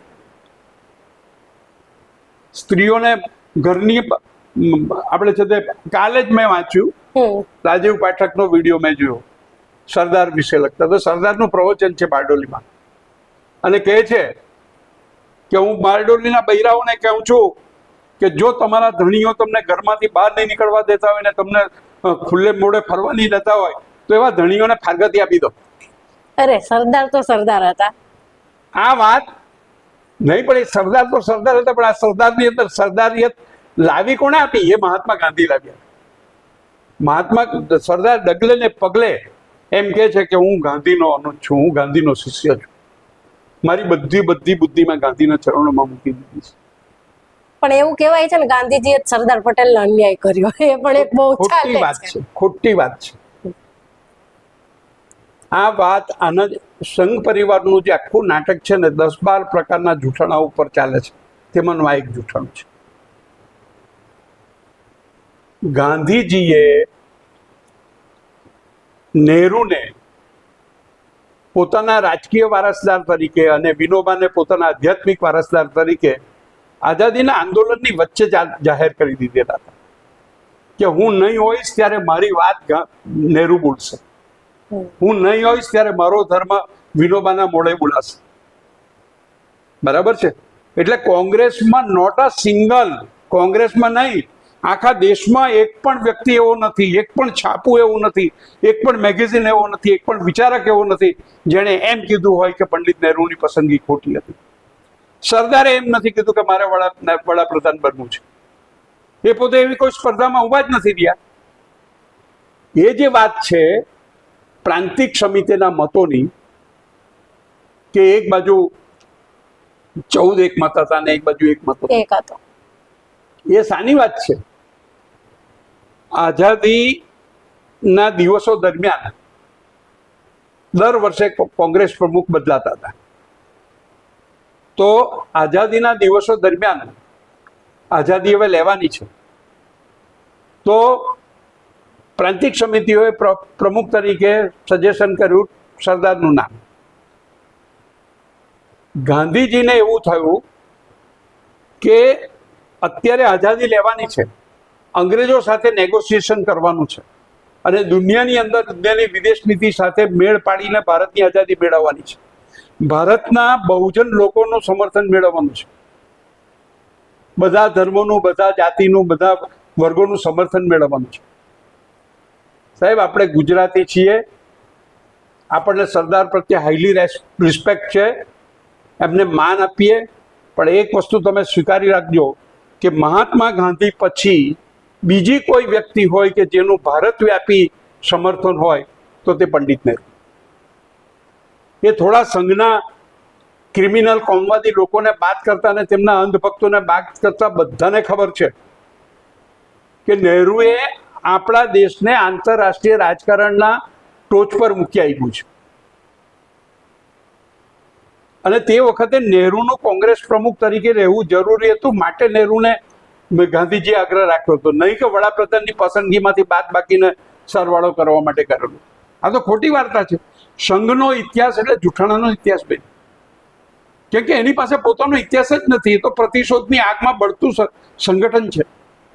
એની પાસે પોતાનું દર્શન નથી, પોતાના વિચારો નથી, પોતાના કોઈ મૂલ્યો નથી, પોતાનું કોઈ કેરેક્ટર નથી. એની પાસે શું ઇતિહાસ હોય? એની પાસે શું સત્ય હોય? જે લોકોએ આ દેશમાં આઝાદીમાં ભાગ નથી લીધો, જેમણે ગાંધીની હત્યા કરી છે, જેમણે 2 નેશન થિયરીની વાત કરીને ભારત પાકિસ્તાનના ભાગલાની નોબત સર્જી છે, તે લોકોની વાતો આપણે સાંભળવાની? આપણે એટલા મૂર્ખા છીએ, આપણામાં એટલી ઓછી અક્કલ છે કે આપણે કોની વાત ને કોનો ઇતિહાસ સાંભળવાનો અને કોનો નહીં સાંભળવાનો? આ બે બદામના લોકો આપણા માથા ઉપર ચડી જાય. અત્યારે તો એ જ ચડેલા છે બધી જ જગ્યાએ. એ ભલે ચડ્યા, આ તમે લખી રાખજો કે આપણા બંને મિત્રો આદરણીય નરેન્દ્રભાઈ અને આદરણીય અમિતભાઈ સંઘ પરિવારના અને ભાજપના બહાદુર શાહ જફર પુરવાર થશે. આ અંત છે.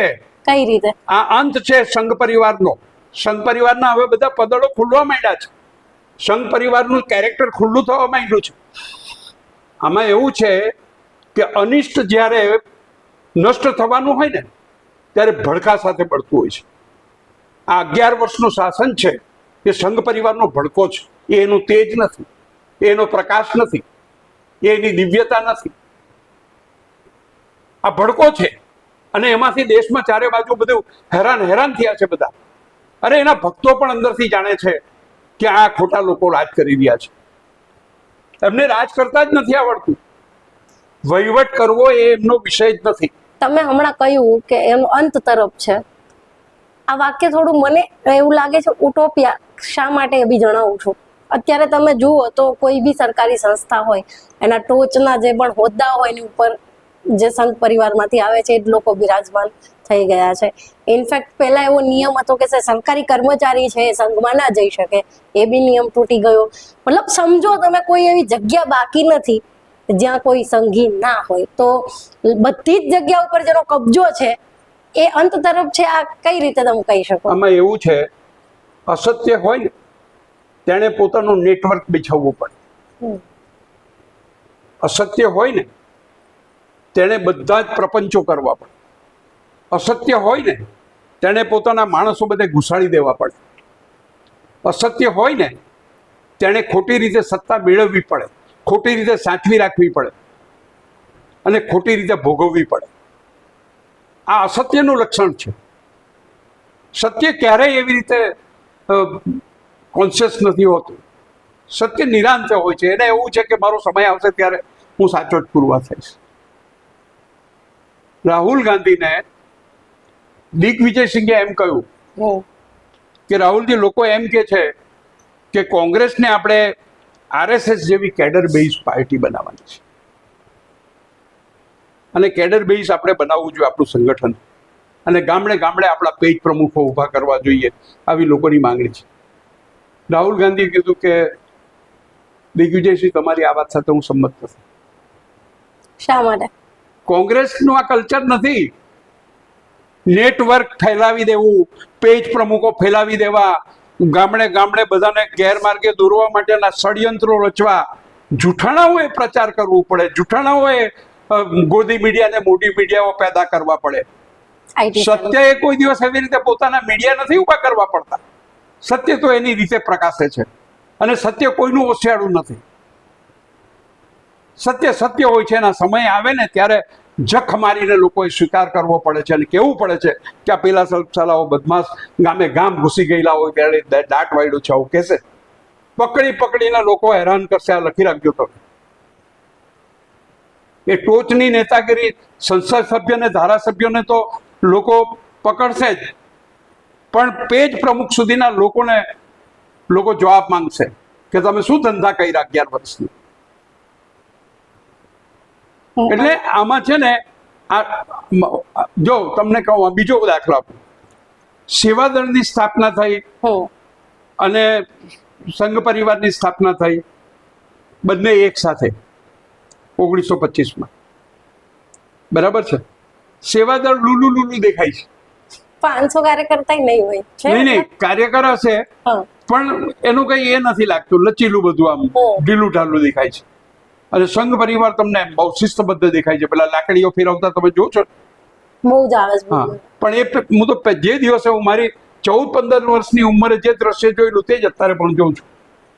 એમાં કઈ હું જોતો નથી કે એ લોકોના કઈ હથિયાર બદલાયા હોય કે પેન્ટ બદલાઈ ગયા હોય કે કઈ બદલાઈ ગયું હોય કે કઈ હથિયાર બદલાયા છે પણ બીજા માટે એ તલવારો ને ત્રિશુલો વેચે છે. તલવાર ને ત્રિશુલો વેચે છે પણ બીજાને, દલિતોને હંમેશા આમ જુઓ, આમાં એવું છે કે શસ્ત્ર એ ડરપોકનું પ્રતીક છે. પ્રેમ, કરુણા, સત્ય, અહિંસા એ શૂરવીરના પ્રતીકો છે. તમે તમારી વાત તાર્કિક રીતે કોઈને કહી નથી શકતા, સમજાવી નથી શકતા, એટલે તમારે પછી ગાળ બોલવી પડે છે, તમારે ટમાચા મારવા પડે છે, તમારે વાળ ખેંચવા પડે છે, તમારે હત્યા કરવી પડે છે. પણ એ લોકોને ખબર નથી કે એવી હત્યાઓ કરવાથી, એવા વાળ ખેંચવાથી, એવા ટમાચા મારવાથી, એવી ગાળો દેવાથી તમારું સત્ય નથી સ્થપાવવા. તમે અસત્યના પૂજારી જ કહેવાના છો. હિટલરની શું હાલત છે આજે દુનિયામાં? હિટલરને કેવી રીતે લોકો ઓળખે છે? હિટલરના કચાણા આવે છે જારા. હિટલરની પ્રજા, જર્મન પ્રજા આજે એને ગાળો દે છે. એટલે આમાં એક વસ્તુ એવી છે કે તમે જાહેર જીવન તો એવું છે કે એમાં અપ્સ એન્ડ ડાઉન બધા આવતા જ જવાના છે. તમે કયા મૂલ્યો સાથે, કઈ વાત સાથે, કયા વિચાર સાથે તમારું જાહેર જીવન જીવો છો એ મહત્વનું છે. સત્તા અનિષ્ટ સાધનોથી મેળવી શકાય અને પ્રમાણિક સાધનો હોય ને ન પણ મેળવાય. ડિપોઝિટ પણ દૂર થાય. પણ તમે ડિપોઝિટ ડોલ થઈને ભારતની લોકશાહીને મજબૂત કરો છો અને તમે વોટ ચોરી કરીને ભારતની લોકશાહીને નબળી પાડો છો.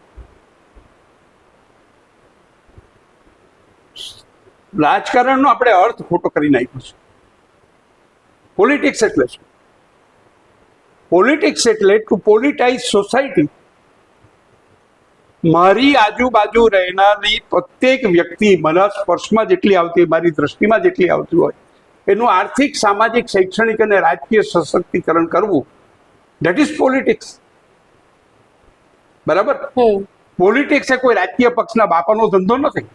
પોલિટિક્સ એ કોઈ રાજકારણીઓનો ધંધો નથી. પોલિટિક્સ એટલે ચૂંટણી લડવી. આ જે કર્યું છે ચૂંટણી લડવી, તે રાજકારણીઓમાં પણ આટલું જ કર્યું છે.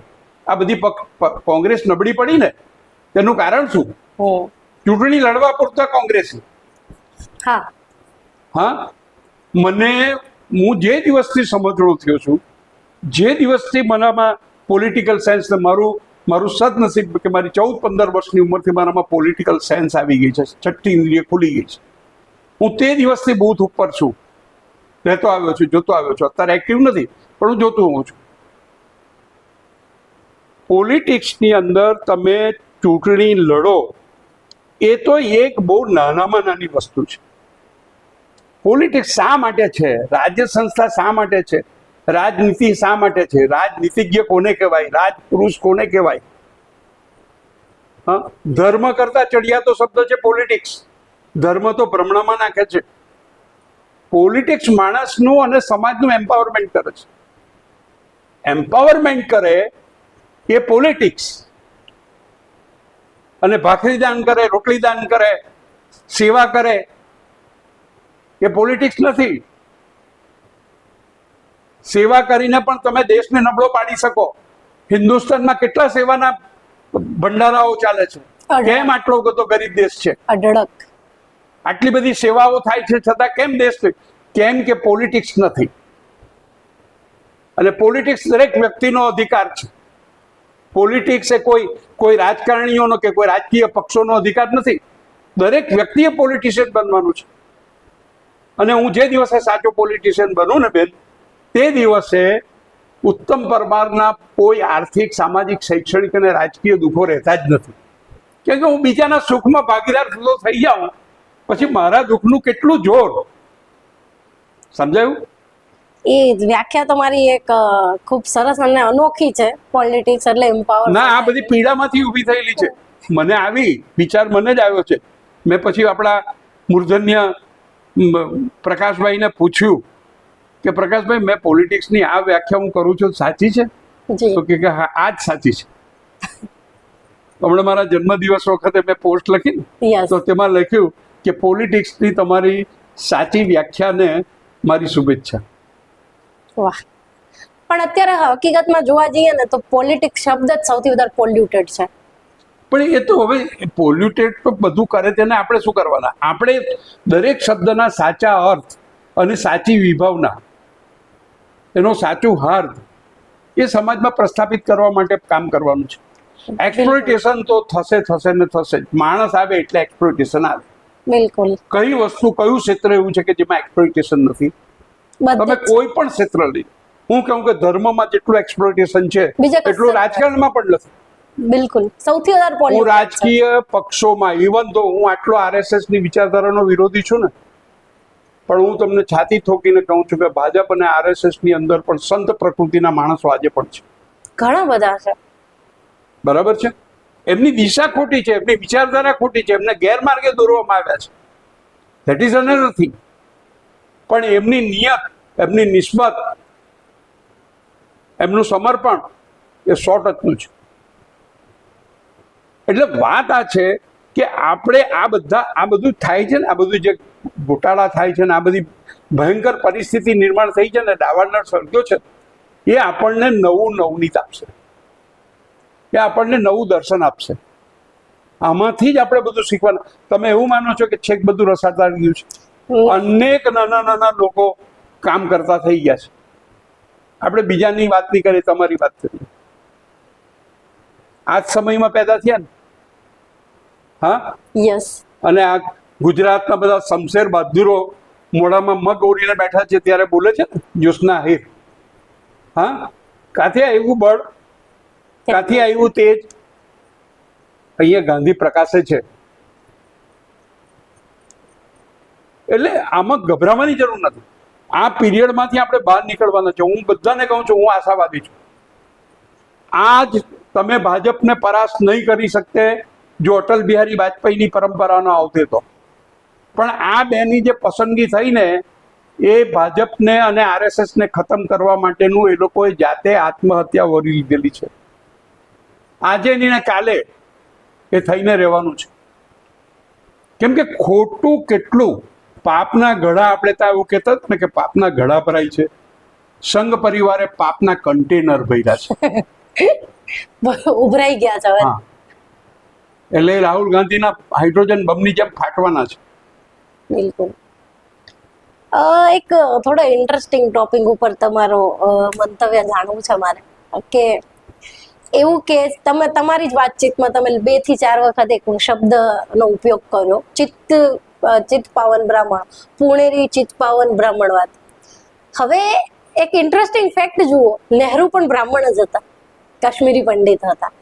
એ જ કાશ્મીરી પંડિત જેના નામ ઉપર આ લોકો એક આખો માહોલ તૈયાર કરે છે કે કાશ્મીરમાંથી પંડિતોને ભગાવી દીધા, ત્યારે તમે ક્યાં હતા, એના વિશે તમે કેમ નથી બોલતા, વગેરે વગેરે. એ જ કાશ્મીરી પંડિત નહેરુનું ચરિત્ર હનન કરવામાં એમણે કંઈ જ બાકી નથી રાખ્યું. તો આમ જોવા જઈએ તો આપણે જે કહીએ છીએ કે બ્રાહ્મણવાદીઓ, હકીકતમાં તો એ જે પ્રગતિશીલ બ્રાહ્મણો છે એના પણ નથી. નહેરુનો વિરોધ શા માટે કરે છે? કારણ કે રેશનલ હતા, પ્રગતિશીલ હતા. બરાબર છે. તો આ પણ એક ફરક છે. તો આને તમે કઈ રીતે જુઓ છો કે બ્રાહ્મણમાં પણ એક ચિત્ત પાવન પુણેરી બ્રાહ્મણવાદ અલગ છે, અને અન્ય જે બીજા બ્રાહ્મણો છે પ્રોગ્રેસિવ, એમનો બ્રાહ્મણવાદ કે અથવા તો કહીએ કે એમની જે આઈડિયોલોજી છે એ અલગ છે. અને આ મેં સવાલ શા માટે પૂછ્યું? કારણ કે હવે હું વાતચીતને થોડી અલગ દિશામાં લઈ જવા માંગુ છું કે જે આપણા નહેરુ છે, ગાંધીજી છે, સરદાર પટેલ છે, એમનો વિરોધ ફક્ત સંઘ પરિવાર નથી કરતા, બીજો પક્ષ પણ કરે છે. અમુક દલિત ચિંતકોના મોઢે પણ મેં ગાંધીજી વિશે એવા નિવેદનો સાંભળ્યા છે કે આપણને એવું લાગે કે કઈ રીતે. કારણ કે એક બાજુ ગાંધીવાદીઓ, તમારા સહિત ઘણા બધા લોકો એવું પણ કહે છે કે ગાંધીજીએ જે દલિતોના પુનરુત્થાન માટે કાર્ય કર્યું એના માટે જ એમની હત્યા થઈ. અને એક બાજુ દલિત ચિંતકો કહે છે કે એ તો વર્ણ વ્યવસ્થાનું સમર્થન કરતા હતા. તો એ દિશામાં આપણે થોડી વાતચીતને લઈ જવી છે. દેટ્સ વાય હું આ મુદ્દે તમારું મંતવ્ય જાણવા માંગીશ. તમે જે પેલી વાત કરો છો બ્રાહ્મણવાદ, યસ, મારા વિશે મારા કેટલાક મિત્રો એવી જે નવા મને ઓળખે છે તે લોકો એવી ગેરસમજ કરે છે કે તમે અમારા બ્રાહ્મણના વિરોધી છો. બિલકુલ ખોટી વાત. ઉત્તમ પરમારને સામાજિક ન્યાયની ચળવળમાં પ્રવેશ કરાવનાર ઉત્તમ પરમારના વાણિયા બ્રાહ્મણ ક્ષત્રિય વડીલો છે, મારા ગુરુજનો છે, મારા મિત્રો છે.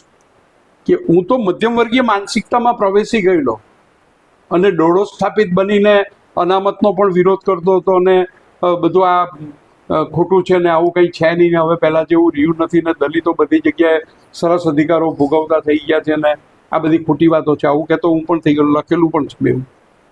હા, પણ મને ધીમે ધીમે ધીમે ધીમે સમજાવતું ગયું ને હું વાંચતો ગયો ને ઓબ્ઝર્વેશન મારું વાંચન ઓછું છે પણ મારું ઓબ્ઝર્વેશન વધારે. બરાબર છે.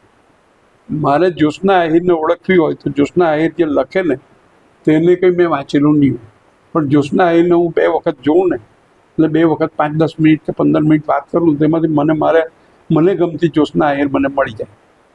બરાબર કે મને જોઈતા ગોવિંદભાઈ મને મળી જાય. બરાબર છે. ઓબ્ઝર્વેશન સમાજ જીવન જે જીવાતું હોય છે ને તેને આપણે માઇન્યુટલી ઓબ્ઝર્વ કરતા શીખવું જોઈએ. એમાંથી બધું સમજાય.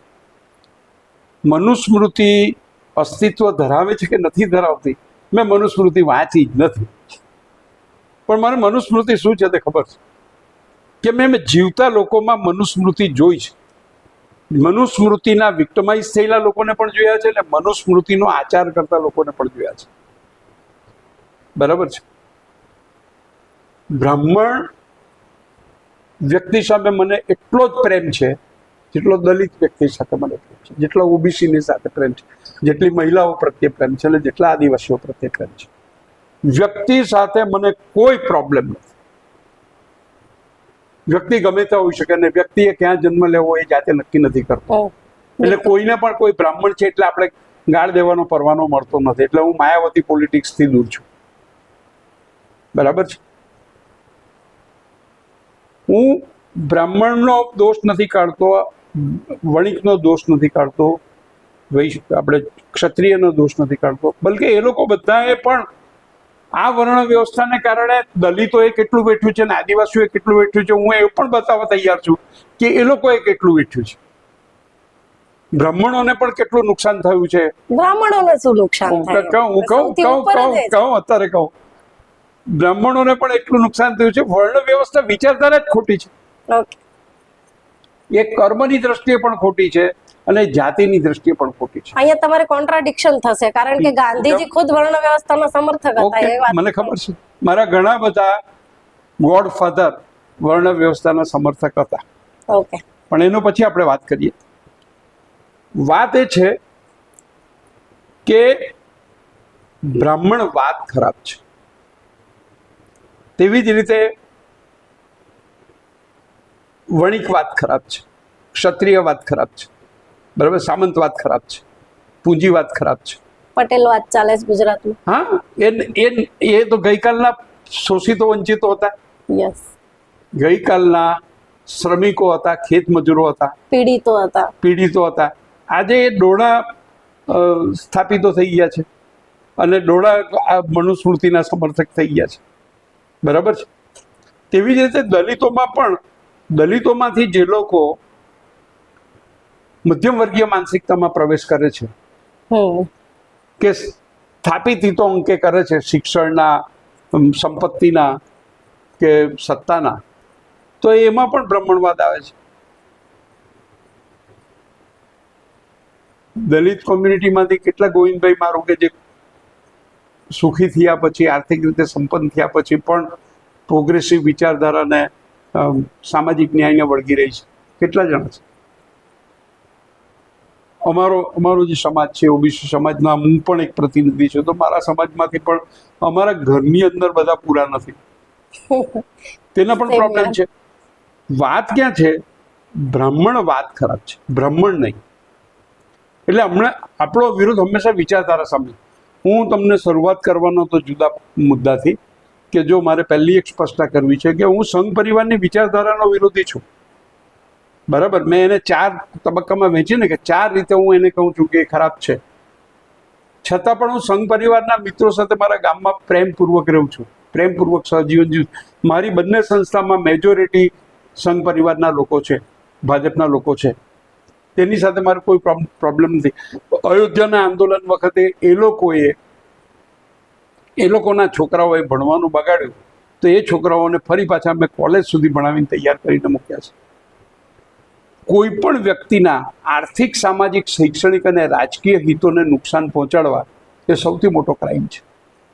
આપણો દુશ્મન હોય તો તેના પણ નહીં પહોંચાડો. આ બધા એમ કે ને મુસ્લિમોનો બહિષ્કાર કરો, એ લોકોને, અરે તમે શું કરો છો? આ કોઈનો બહિષ્કાર કરો એટલે તમે એને આર્થિક, સામાજિક, શૈક્ષણિક, રાજકીય રીતે અસ્પૃશ્ય બનાવો છો, એટલે સમાજમાં એક ગુનેગાર પેદા થશે. યસ, કોઈની ઉપેક્ષા નહીં કરાય. ગાંધીજીની પાસેથી સૌથી મોટું શીખવા જેવું છે તો આ છે કે વિચારધારાની સામે નો સ્વર બોલતા શીખો, વિચારની સામે નો સ્વર બોલતા શીખો કે ભાઈ આ તમારી વાત સાથે હું સંમત નથી, પણ તમારી હત્યા કરવા આવેલા માણસ સાથે પણ તમે પ્રેમપૂર્વક સહજીવન જીવતા શીખો. એટલે ગાંધીજી પેલો મીર મારવાની વિચાર કરતો હતો કે ગાંધીજીની હત્યા કરવી છે, તો સામે ચાલીને ઘેરે ગઈ ને કે ભાઈ તું મને મારવા માંગે છે, નકામી ખાલી ખોટો વચ્ચે તને કંઈ થાય એના કરતાં તું મને, હું આવ્યો જ છું, તું મને મારી નાખ. બરાબર. પોતાના હત્યારા પ્રત્યે પણ સહજીવન જીવવાની પ્રતિબદ્ધતા અને જે વિચારધારાથી સમાજને વ્યાપક નુકસાન થાય છે તેની સામે નો સર બોલવાની તૈયારી, આ બે વસ્તુ તમે કેળવો એટલે તમે સમાજની અંદર તમારા ઘરમાં બેઠા બેઠા તમે આદર્શ પોલિટિશિયન બની જાઓ. બ્રાહ્મણવાદ એટલે શું? બ્રાહ્મણવાદ એટલે એ કે ધર્મ આધ્યાત્મના પ્રતીકો, વિષયો, દર્શનો નો આર્થિક, સામાજિક, શૈક્ષણિક અને રાજકીય હેતુ માટે દુરુપયોગ કરવો, દેટ ઇઝ કોલ્ડ બ્રાહ્મણવાદ. બરાબર. ભલે બ્રાહ્મણ કર્મકાંડી હશે તો ચાલશે, તેનો કંઈ વાંધો નથી, પણ એ જો આર્થિક, સામાજિક, શૈક્ષણિક અને રાજકીય હેતુ માટે એનો દુરુપયોગ કરે. ભાજપ બ્રાહ્મણવાદી છે, RSS બ્રાહ્મણવાદી છે. કેમ? કેમ કે એમણે ધર્મનો ઉપયોગ રાજકારણના ઠીકરા ખરીદવા માટે કર્યો, રાજકીય સત્તાના ઠીકરા ખરીદવા માટે કર્યો. ગાંધીજી કહેતા હતા કે હું રાજકારણની સત્તાના ઠીકરા ખરીદવા માટે ક્યારેય મારા હિન્દુ ધર્મનો દુરુપયોગ નહીં કરું. બરાબર છે. બીજો મુદ્દો તમારો એવો કે ગાંધીની બાબતમાં આ બન્યું છે કે એને છે ને બધી જુદી જુદી તીક્ષ્ણ વિચારધારાઓ જે છે ને, એ આદિવાસી અસ્મિતા હોય, દલિત અસ્મિતા હોય, સવર્ણ અસ્મિતા હોય, બ્રાહ્મણવાદી અસ્મિતા હોય, કોઈ પણ અસ્મિતા હોય, તે બધાને ગાંધી નડે છે. બધાને એવું લાગે છે કે આ માણસ આપણને નુકસાન કરી. પણ એની પાસે શું હતું? આ બધાને સેન્ટરમાં રાખીને બધાને સાથે રાખવાનું પ્રતિબદ્ધતા હતી. એટલે એ બધાને એક્સ્ટ્રીમ સ્ટેજ સુધી નથી પહોંચવા દઈ શક્યા. બરાબર છે. ગાંધીજી વચ્ચે ને આંબેડકરજી વચ્ચે મતભેદ કેટલો હતો? પૂના કરાર જેટલો જ. બેની વચ્ચે મૂળભૂત મતભેદ આટલો જ હતો. દલિતોને વિશિષ્ટ અધિકાર અને અલગ મતાધિકાર, આ બે મતાધિકારની માંગણી આંબેડકરની હતી. ગાંધીજીની કેવું હતું કે ભાઈ બધાને સમાન મતાધિકાર. બરાબર. એ સિવાયનો બંનેનું દલિત માટેનું કમિટમેન્ટ મારી દ્રષ્ટિએ એક સરખો હતો. હવે આંબેડકરવાદીઓ શું કરે છે? આંબેડકરવાદીઓ એવું કરે છે કે ગાંધી સાથે લડવામાં એક અત્યારે કોને ફાયદો પહોંચાડી રહ્યા છે તે નથી જોતા. યસ. બરાબર છે. હમણાં પરિસ્થિતિ એ છે કે તમારી સામે હવે બાબા સાહેબે ખુલ્લું લખ્યું છે કે હિન્દુ રાષ્ટ્રનો વિચાર દલિતો માટે આત્મઘાત છે. યસ. એટલે કોઈ સંજોગે એને સ્વીકારવો નહીં. હિન્દુ રાષ્ટ્રની વાતમાં આવવું નહીં. બરાબર છે. સંઘ વિશે પણ ખુલ્લામાં લખ્યું છે. હવે આ બધી વસ્તુઓને સમજ્યા વગર સંઘ પરિવારના કાર્યકર બની જાય, સંઘ પરિવારની સરકારમાં બેસી જાય, દલિત, આદિવાસી, ઓબીસી મારી દ્રષ્ટિએ જો વિચારીને રાજકારણ રમે ને તો સંઘ પાસે જાય જ. એ ભાન ભૂલેલો લોકો છે જે બીજેપીનું સમર્થન કરે છે. એક લાઈન ઉપર તમારો ઓપિનિયન જોઈએ છે. RSS કોંગ્રેસ જે છે RSS ની જનતા છે. ખોટી વાત છે. RSS નો જન્મ કોંગ્રેસની વિચારધારાનો પ્રતિકાર કરવા માટે થયો છે.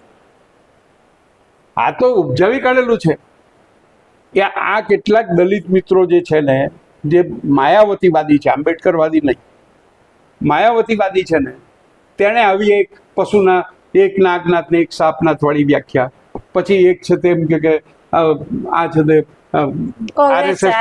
કોંગ્રેસની કુખેથી જ પેદા થયેલું સંતાન છે. ખોટી વાત છે બિલકુલ. એ લોકોને આ ઇતિહાસ નથી ખબર કે RSS નો જન્મ જ ગાંધીની જનવાદી વિચારધારાની વિરુદ્ધમાં થયેલો છે. નહીં તો એ તો કોંગ્રેસમાં હતા, રાજ ભોગવતા હતા.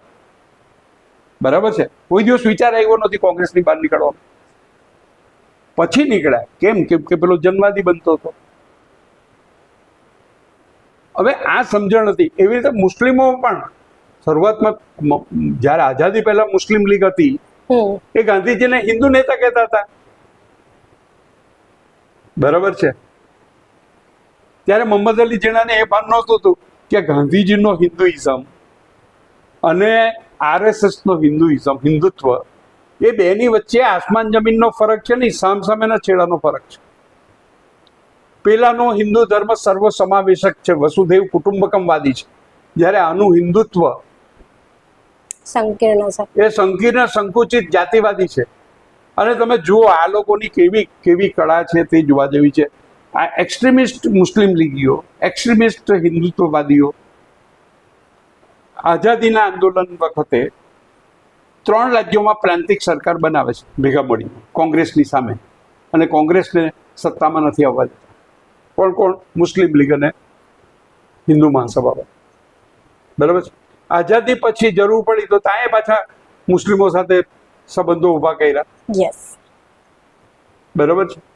એટલે એ લોકો છે ને મુસ્લિમોનો ચાળિયા તરીકે ઉપયોગ કરે છે ભારતીય રાજનીતિમાં. એ લોકોના માટે મુસ્લિમો તો એ લોકોને મજા પડે છે કે આ મુસ્લિમો છે ને તો મજા આવે છે. આ દલિતોને, આદિવાસીઓને, ઓબીસીઓને બેવકૂફ બનાવવા હોય તો આ મુસ્લિમો વાળું જોરદાર હથિયાર છે, એવું એ સમજે છે. તો દલિતોએ એ સમજવાની જરૂર છે કે મુસ્લિમોના પ્રશ્નો છે, આદિવાસીઓના પ્રશ્નો છે, અરે મુસ્લિમોના અને ખ્રિસ્તીઓના પ્રશ્નો છે, બધું છે. પણ આ મુસ્લિમો દલિતો માટે, આદિવાસીઓ માટે, ઓબીસીઓ માટે કોઈ દિવસ નડતર પુરવાર નથી થયું. એ તો શરૂઆતમાં તમને ખબર હોય તો ભારતમાં ઇસ્લામ આવ્યો ત્યારે આ મનુવાદી લોકો દલિતોના બાળકોને ભણાવતા નહોતા, તો મુસ્લિમ શિક્ષકોએ ભણાવ્યા છે. મુસ્લિમોના ને દલિતોના આર્થિક વ્યવહારો ચાલ્યા છે, એકબીજાને સામાજિક રીતે મદદરૂપ થયા છે. એટલે મને અત્યારે કોઈ લખે છે ને કે તમે બધા એમ કે તમે મનુવાદનો વિરોધ કરો છો, મનુસ્મૃતિનો વિરોધ કરો છો, કોઈ દિવસ એમ કે ઇસ્લામ વિશે તો લખો. ભાઈ અમારે શા માટે ઇસ્લામ વિશે લખવાનું જરૂર? ઇસ્લામને કારણે અમે જે 3000 વર્ષની મનુવાદી સમાજ વ્યવસ્થા હતી તેના વિક્ટમાઇઝ થયેલા, મારા ને મારા બાપ દાદાઓ જે વિક્ટમાઇઝ થયેલા, તેમાંથી બહાર કાઢવાનો પહેલો સેફ્ટી વાલ્વ તો ઇસ્લામ છે, બીજો અંગ્રેજ છે, બીજો ખ્રિસ્તી ધર્મ છે, અને ત્રીજી કોંગ્રેસ છે. બરાબર છે. પછી અમારે શા માટે એનો વિરોધ કરવાનો? તમે કરો. તમે મુસ્લિમોને તમારે જોતા આતંકવાદી ચિત્રો અને તમારે જે ચિત્રો એ કે તમે મુસ્લિમો આતંકવાદી છે તે તમને ખબર નથી પડતી. મેં કીધું કે મારી 70 વર્ષની ઉંમર થઈ, 70 વર્ષની અંદર મારા ગામમાં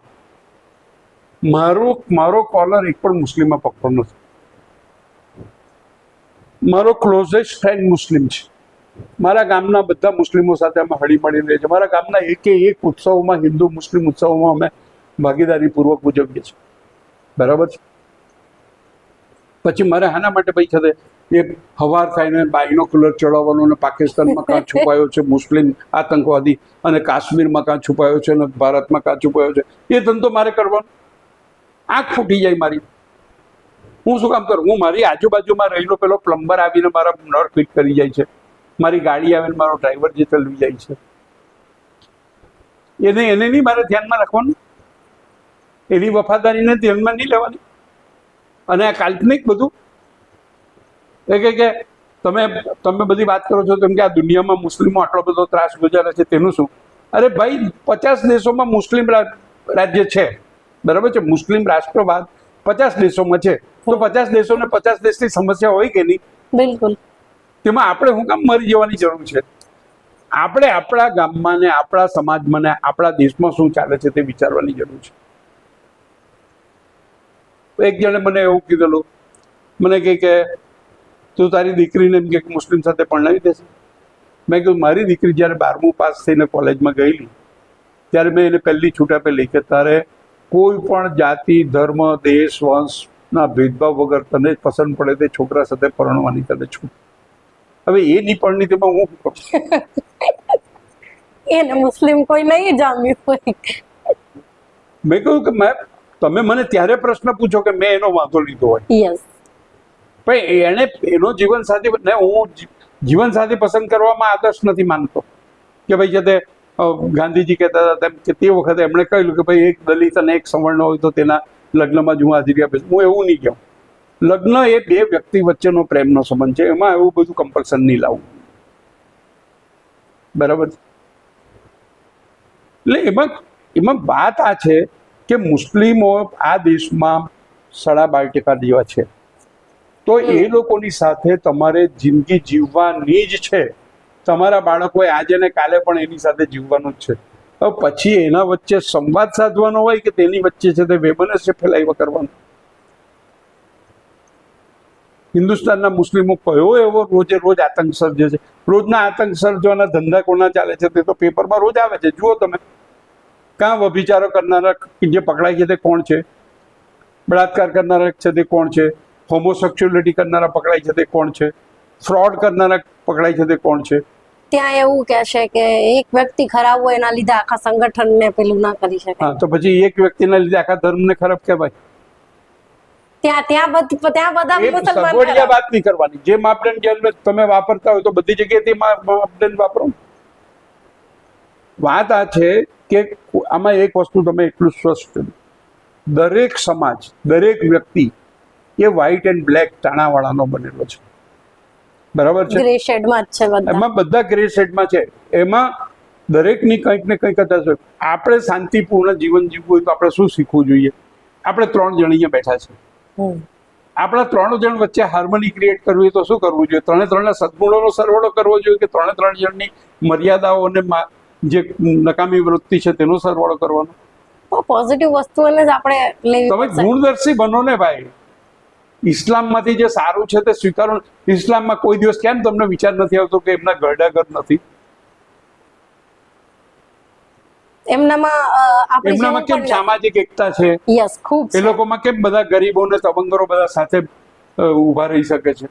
તેમની મસ્જિદમાં પણ બોર્ડ નથી મારેલું હતું કે આ લોકોએ આવવું નહીં. હા, આપણે ત્યાં અમુક મંદિરોમાં દલિતો પ્રવેશ ન અરે મનાય છે. વગર બોર્ડ માર્યા વગરના મંદિરો છે કે જેમાં નથી પ્રવેશી શકાતું. તો આ વસ્તુ આપણે આ એક સામાજિક હાર્મની આપણે એમની પાસેથી એટલે તમે જુઓ અત્યારે દાવો એવો કરવામાં આવે છે કે સંઘ પરિવાર એ હિન્દુ ધર્મનું સૌથી મોટું શક્તિશાળી અને એકીકરણ વાળું સંગઠન છે. ખોટી વાત છે.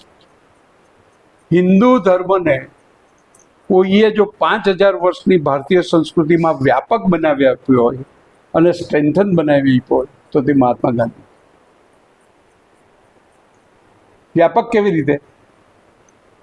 આ જે વર્ણ વ્યવસ્થાએ વિભાજિત કરેલી બધી જે જાતીય સંરચના હતી એ બધાને એક પ્લેટફોર્મ પર જીવતી કરી. જેટલું થયું છે એટલું. બરાબર છે? અત્યારે હું ઓબીસી સમાજમાં છું, તું આહિર છે, તું ઓબીસી માંથી જ આવે છે, આપણે ગોવિંદભાઈ છે, દલિત છે. આ બધા વચ્ચે આપણે સાથે બેસીને મિત્રતાપૂર્વક સગાવાલા કરતા વધારે પ્રેમથી જીવી શકીએ છીએ. આ વાતાવરણ કેવી રીતે નિર્માણ છે? એ આઝાદી પછીનું છે. બિલકુલ, એ સ્વીકારવું પડે. આપણા લોકોની અસ્મિતા જાગૃત થઈ ત્યાંથી થઈ. એટલે આ જે વાત છે ને, આમ ખાલી વાર્તા કર્યા કરો કે તમને આમાં કેવી રીતનું છે ખબર કે સંઘ પરિવારે મુસ્લિમો તરફનો તિરસ્કાર વધારી આપ્યો એટલે એ હિન્દુત્વવાદી. અરે એવી રીતે નહીં થાય ભાઈ. તમે હિન્દુ ધર્મનું આપણે છે તે બળ કહ્યું તો કે પ્રત્યેક હિન્દુ આર્થિક, સામાજિક, શૈક્ષણિક અને રાજકીય રીતે સશક્ત થાય તો તે હિન્દુ સમાજ સશક્ત થયેલો કહેવાય. તો એ કામ કોણે કર્યું? એ કામ ગાંધીજીએ કર્યું, કોંગ્રેસે કર્યું, સંવિધાને કર્યું, આંબેડકરે કર્યું. પેલી જે હું કહેતો હતો તે કે વર્ણ વ્યવસ્થાએ બ્રાહ્મણને પણ કેટલો ફાયદો તૂટી તો ફાયદો કેટલો પહોંચાડ્યો છે. તેમાં આપણે બધી ઇતિહાસની વાર્તાઓ વાંચીએ છીએ ને, પુરાણોની વાર્તા વાંચીએ છીએ. મેં હજુ સુધી કોઈ એવી વાર્તા વાંચી નથી કે તે ગામમાં એક તવંગર બ્રાહ્મણ રહેતો. બ્રાહ્મણ ગરીબ જ હોય બધી સ્ટોરીમાં. બ્રાહ્મણ ગરીબ જ હોય, કર્મકાંડ પર જ નીપતો હોય અને બિચારો હોશિયારો જ હોય. બરાબર? એને જમીન ધારણ કરવાનો અધિકાર નહીં હતો. એને જમીન દાનમાં મળતી હતી તે લેવાનો અધિકાર, પણ પોતે ખરીદી લઈ લઈ શકતો. બરાબર છે? તો એ બ્રાહ્મણ આજે બધા ક્ષેત્રોમાં ફરી વળ્યો છે. એમની સ્ત્રીઓ પણ વધારે બંધનમાં હતી કમ્પેર ટુ શોષિત વર્ગોની સ્ત્રીઓ કરતા સવર્ણ વર્ગની સ્ત્રીઓ વધારે છે. તે ચાહે બ્રાહ્મણ હોય કે ક્ષત્રિય હોય, એમની સ્ત્રીઓ જેટલું એટલે પાબંદી હોય. હજુ પણ એવા લોકો છે કે પોતાના ઘરની સ્ત્રીઓ આગલા રૂમમાં ચા આપવા નથી આવતી. હા, કથિત સવર્ણ. એટલે આ જે વસ્તુ છે, આ બધામાં જે ચેન્જીસ આવ્યો, બરાબર છે, ચેન્જીસ કેટલે સુધીનો આવ્યો કે મારી આપણે આમ આપણી આજુબાજુ નજીકમાં ઉંમરલાયક છોકરીઓ એકદમ શોર્ટ્સ પહેરીને ખુલ્લામાં ફરતી થઈ છે, બરાબર છે? એ શક્ય હતું પહેલા? વિચારી જ ના શકાય. આજે પણ અમુક સમાજમાં અમુક ઘરમાં આ વસ્તુને બહુ પેલું ટેબુ તરીકે જોવે છે કે આ તો આપણા સંસ્કૃતિનું ના.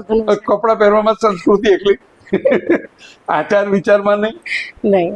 એટલે આમાં શું છે, મૂળ વસ્તુ એવું છે કે વર્ણ વ્યવસ્થા નકામી એટલે બધા માટે નકામી.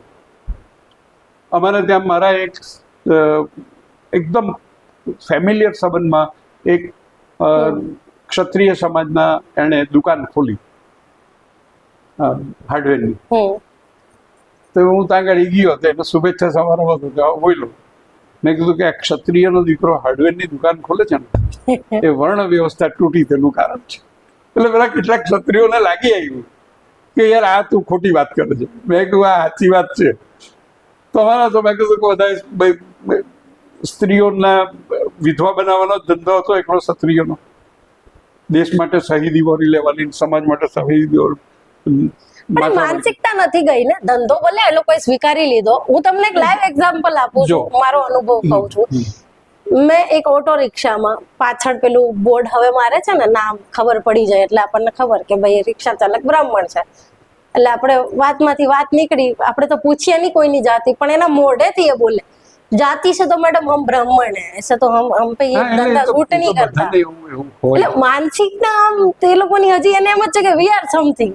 ના પણ હવે છે ને એનાથી એ 15મી ઓગસ્ટ 1947 પહેલા જે વાતાવરણ હતું તેમાં ઘણો બધો ચેન્જીસ આવ્યો છે. હા બિલકુલ આવ્યો છે, એની બિલકુલ ના નથી. હવે છે ને પેલા જાતે આઈડેન્ટિફાઈ થયા કરવું પડે છે, બ્રાહ્મણ છું, બરાબર છે, બરાબર.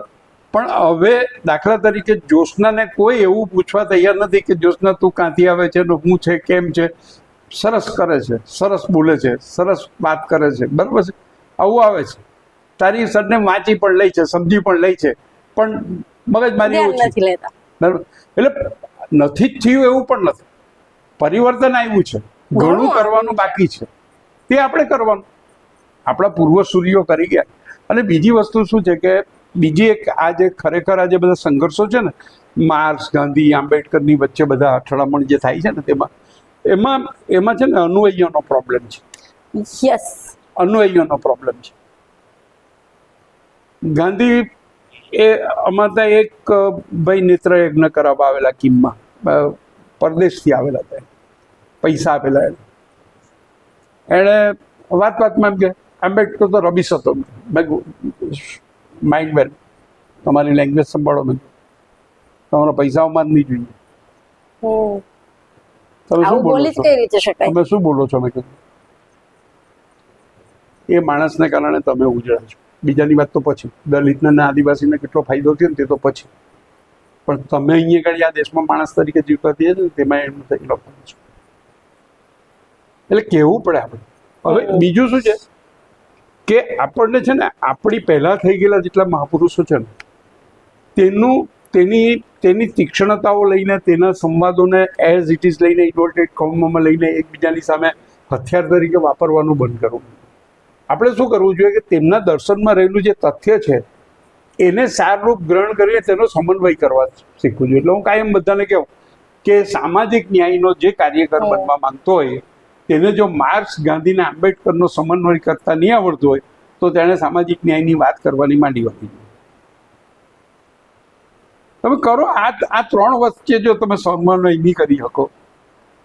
તમે ગાંધીની બાબતમાં હું આવું કહું છું કે ભાઈ આંબેડકર દલિતો માટે ક્રાંતિકારી હતા, બરાબર છે, એ ક્રાંતિદ્રષ્ટા, મુક્તિદાતા પુરુષ દલિતો માટે, એમાં કોઈ બાબત બેમત નથી. પણ ગાંધીજી દલિતોના સૌથી મોટા કલ્યાણ મિત્ર હતા, બરાબર છે. એ સવર્ણ કોમ્યુનિટીમાં જન્મા, તો એમણે બહુ સરસ આ વાત મુદ્દો આવ્યો છે એટલે તમને કહું. પ્રકાશ આંબેડકર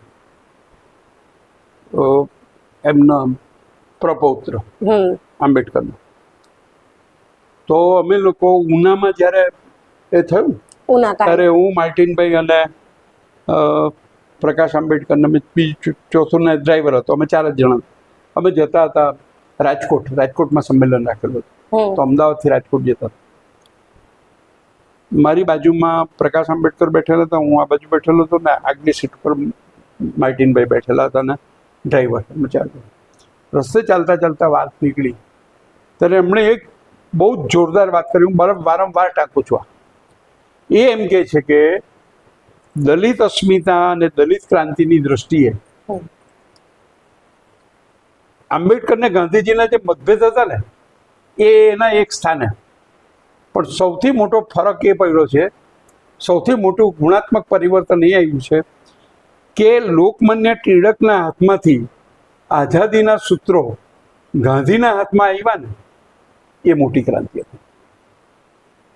એ થઈ અને ગાંધી જેવો માણસ આવ્યો તો તેના કારણે દલિત પ્રશ્નોની વચ્ચે તમારે વાદ વિવાદ થઈ શક્યો ને, વિમર્શ થઈ શક્યો. લોકમાન્ય ટિળકમાં તમારે ના થાત કે પૂર્ણેની ચિત્પાવન બ્રાહ્મણવાદી માનસિકતા તમને નહીં કરવા દેતી. બરાબર છે. આ બધા તે દિવસના કોંગ્રેસના હિન્દુવાદી નેતાઓ આંબેડકરની પસંદગી ગાંધીજીએ કરી શાના માટે? સંવિધાન લખવા માટે.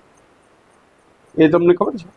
નહેરુ ગાંધીજી પાસે ગયા કે બાપુ આ સંવિધાન માટે એમ કે નિષ્ણાત તરીકે વિશ્વના 2 ટોચના બંધારણવિદો છે તેને આપણે નિમંત્રણ આપ્યું.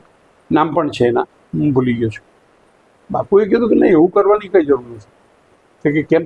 આપણે આંબેડકર છે ને. તરત જ નહેરુએ કન્સિડર કર્યું અને તરત સરદાર સાથે વાત કરીને કોંગ્રેસમાં એની તરત જ સંમતિ ઊભી કરીને કઈ રીતના બરાબર છે. અને એ કોઈ પણ જાતના વિરોધ વગર આંબેડકરજીને સંવિધાન. પણ આવા દલિત ચિંતકો અમુક માનવા તૈયાર નથી કે એમણે ગાંધીજીના. નહીં, એ શું છે, તમે એક વખત નેરેટિવ ફિક્સ કરી દો ને. આમાં એવું છે, ખીટી તમે ફિક્સ કરો ને તેના ઉપર તમારી પછી દલીલો પણ ફિક્સ થતી જાય. તમે એક વખત નક્કી કરી નાખો કે મારે આંબેડકરની સામે ગાંધીને જ મૂકવો છે, દર વખતે ગાંધીને વિરોધ કરવો છે, તો મારે પછી દરેક તથ્યો હોય ને તેને પણ એ જ રીતે તોડમોડ કરો. બાકી આ વાસ્તવિકતા છે. નહેરુએ પોતાનું પ્રધાનમંડળ બનાવ્યું ત્યારે બાબા સાહેબને કાયદા મંત્રી તરીકે સિલેક્ટ કર્યા. થયું એવું કે હિન્દુ સેક્સેશન એક્ટને પાસ કરવા માટે, હિન્દુ કોડ બિલને પાસ કરવા માટે આંબેડકર અને નહેરુ વચ્ચે મતભેદ એટલો હતો. આંબેડકર એવું કરતા હતા કે આ પાસ કરી દેવું. નહેરુને પરિસ્થિતિ બધી માપી લીધી, કેમ કે તે વખતે બધા જ ઇવન કોંગ્રેસની અંદરના પણ જે બ્રાહ્મણવાદી પરિબળો હતા તે પણ, એટલે હિન્દુત્વવાદી પરિબળો હતા, મદન મોહન માલવીયા ને આ બધા જ, રાજેન્દ્ર પ્રસાદ ને બધા, એ લોકો બધા પણ કાયદો પાસ કરાવવાના મતના નહીં હતા. નહેરુ અને આંબેડકર વચ્ચે કોઈ મતભેદ જ નહીં હતો. તો બે સંમત થઈને કાયદો મૂકેલો હતો. બરાબર છે. નહેરુને એવું થયું કે આ મુદ્દા ઉપર સરકારને તોડવા નહીં દેવાય, એટલે એમણે પીછેહટ કરી અને આંબેડકરે રાજીનામું આપ્યું. બંને જણા પોતપોતાના કમિટમેન્ટમાં ને પોતપોતાના દ્રષ્ટિકોણમાં સાચા. બરાબર છે. પણ તેથી કરીને એમ કે તમે આ પેલા RSS વાળા દલીલ કરે તેવી નહીં કરાય. પણ એમણે પછી પાસ કરાવ્યું બી હતું, ટુકડે પાસ કરાવ્યું, તબક્કે પાસ કરાવી દીધેલું. યસ, બરાબર છે. એટલે કોંગ્રેસની આ નીતિ છે એ કન્સિડર કરવું પડે ને આપણે. કોઈ પણ સામાજિક સુધારા છે એ રાજકીય રીતે થોપી નહીં દેવાના, એ સમાજમાંથી ઊભા કરવા દેવાના. હવે આ જે સમાજમાંથી ઊભા કરવા દેવાની વાત છે ને એ બહુ જરૂરી છે. તમે રાજકીય રીતે થોપ આપણે છે તે નિયમો બધા થોપી દેવું ને સમાજ તૈયાર નહીં હોય, એ પછી ઉગ્રતા ધારણ કરે. એનો પછી બદલો લે એ લોકો. એના કરતા ધીમે ધીમે તબક્કાવાર પત્તું આપતા જાઓ. આટલો જ મતભેદ હતો બે વચ્ચે અને એ બંને સમજતા હતા. બરાબર છે. આમાં તો કેવું છે કે આ લોકોને તો RSS વાળા મિત્રોની તો નબળાઈ શું છે કે એ લોકોની પાસે પોતાનો તો કોઈ વિચાર છે જ નહીં, પોતાનો કોઈ એંગલ છે જ નહીં, પોતે તો એ બાબતમાં પ્રત્યાઘાતી છે. હવે એ આંબેડકરને અત્યારે કોંગ્રેસને એમ કે કોંગ્રેસે આંબેડકરને અન્યાય કર્યો, પણ તમે હું ધંધા કરેલા તેની લોકોને વાત કરો ને. તમે જ્યારે બાબા સાહેબની પસંદગી થઈ ત્યારે તમે શું કર્યું તે કહો.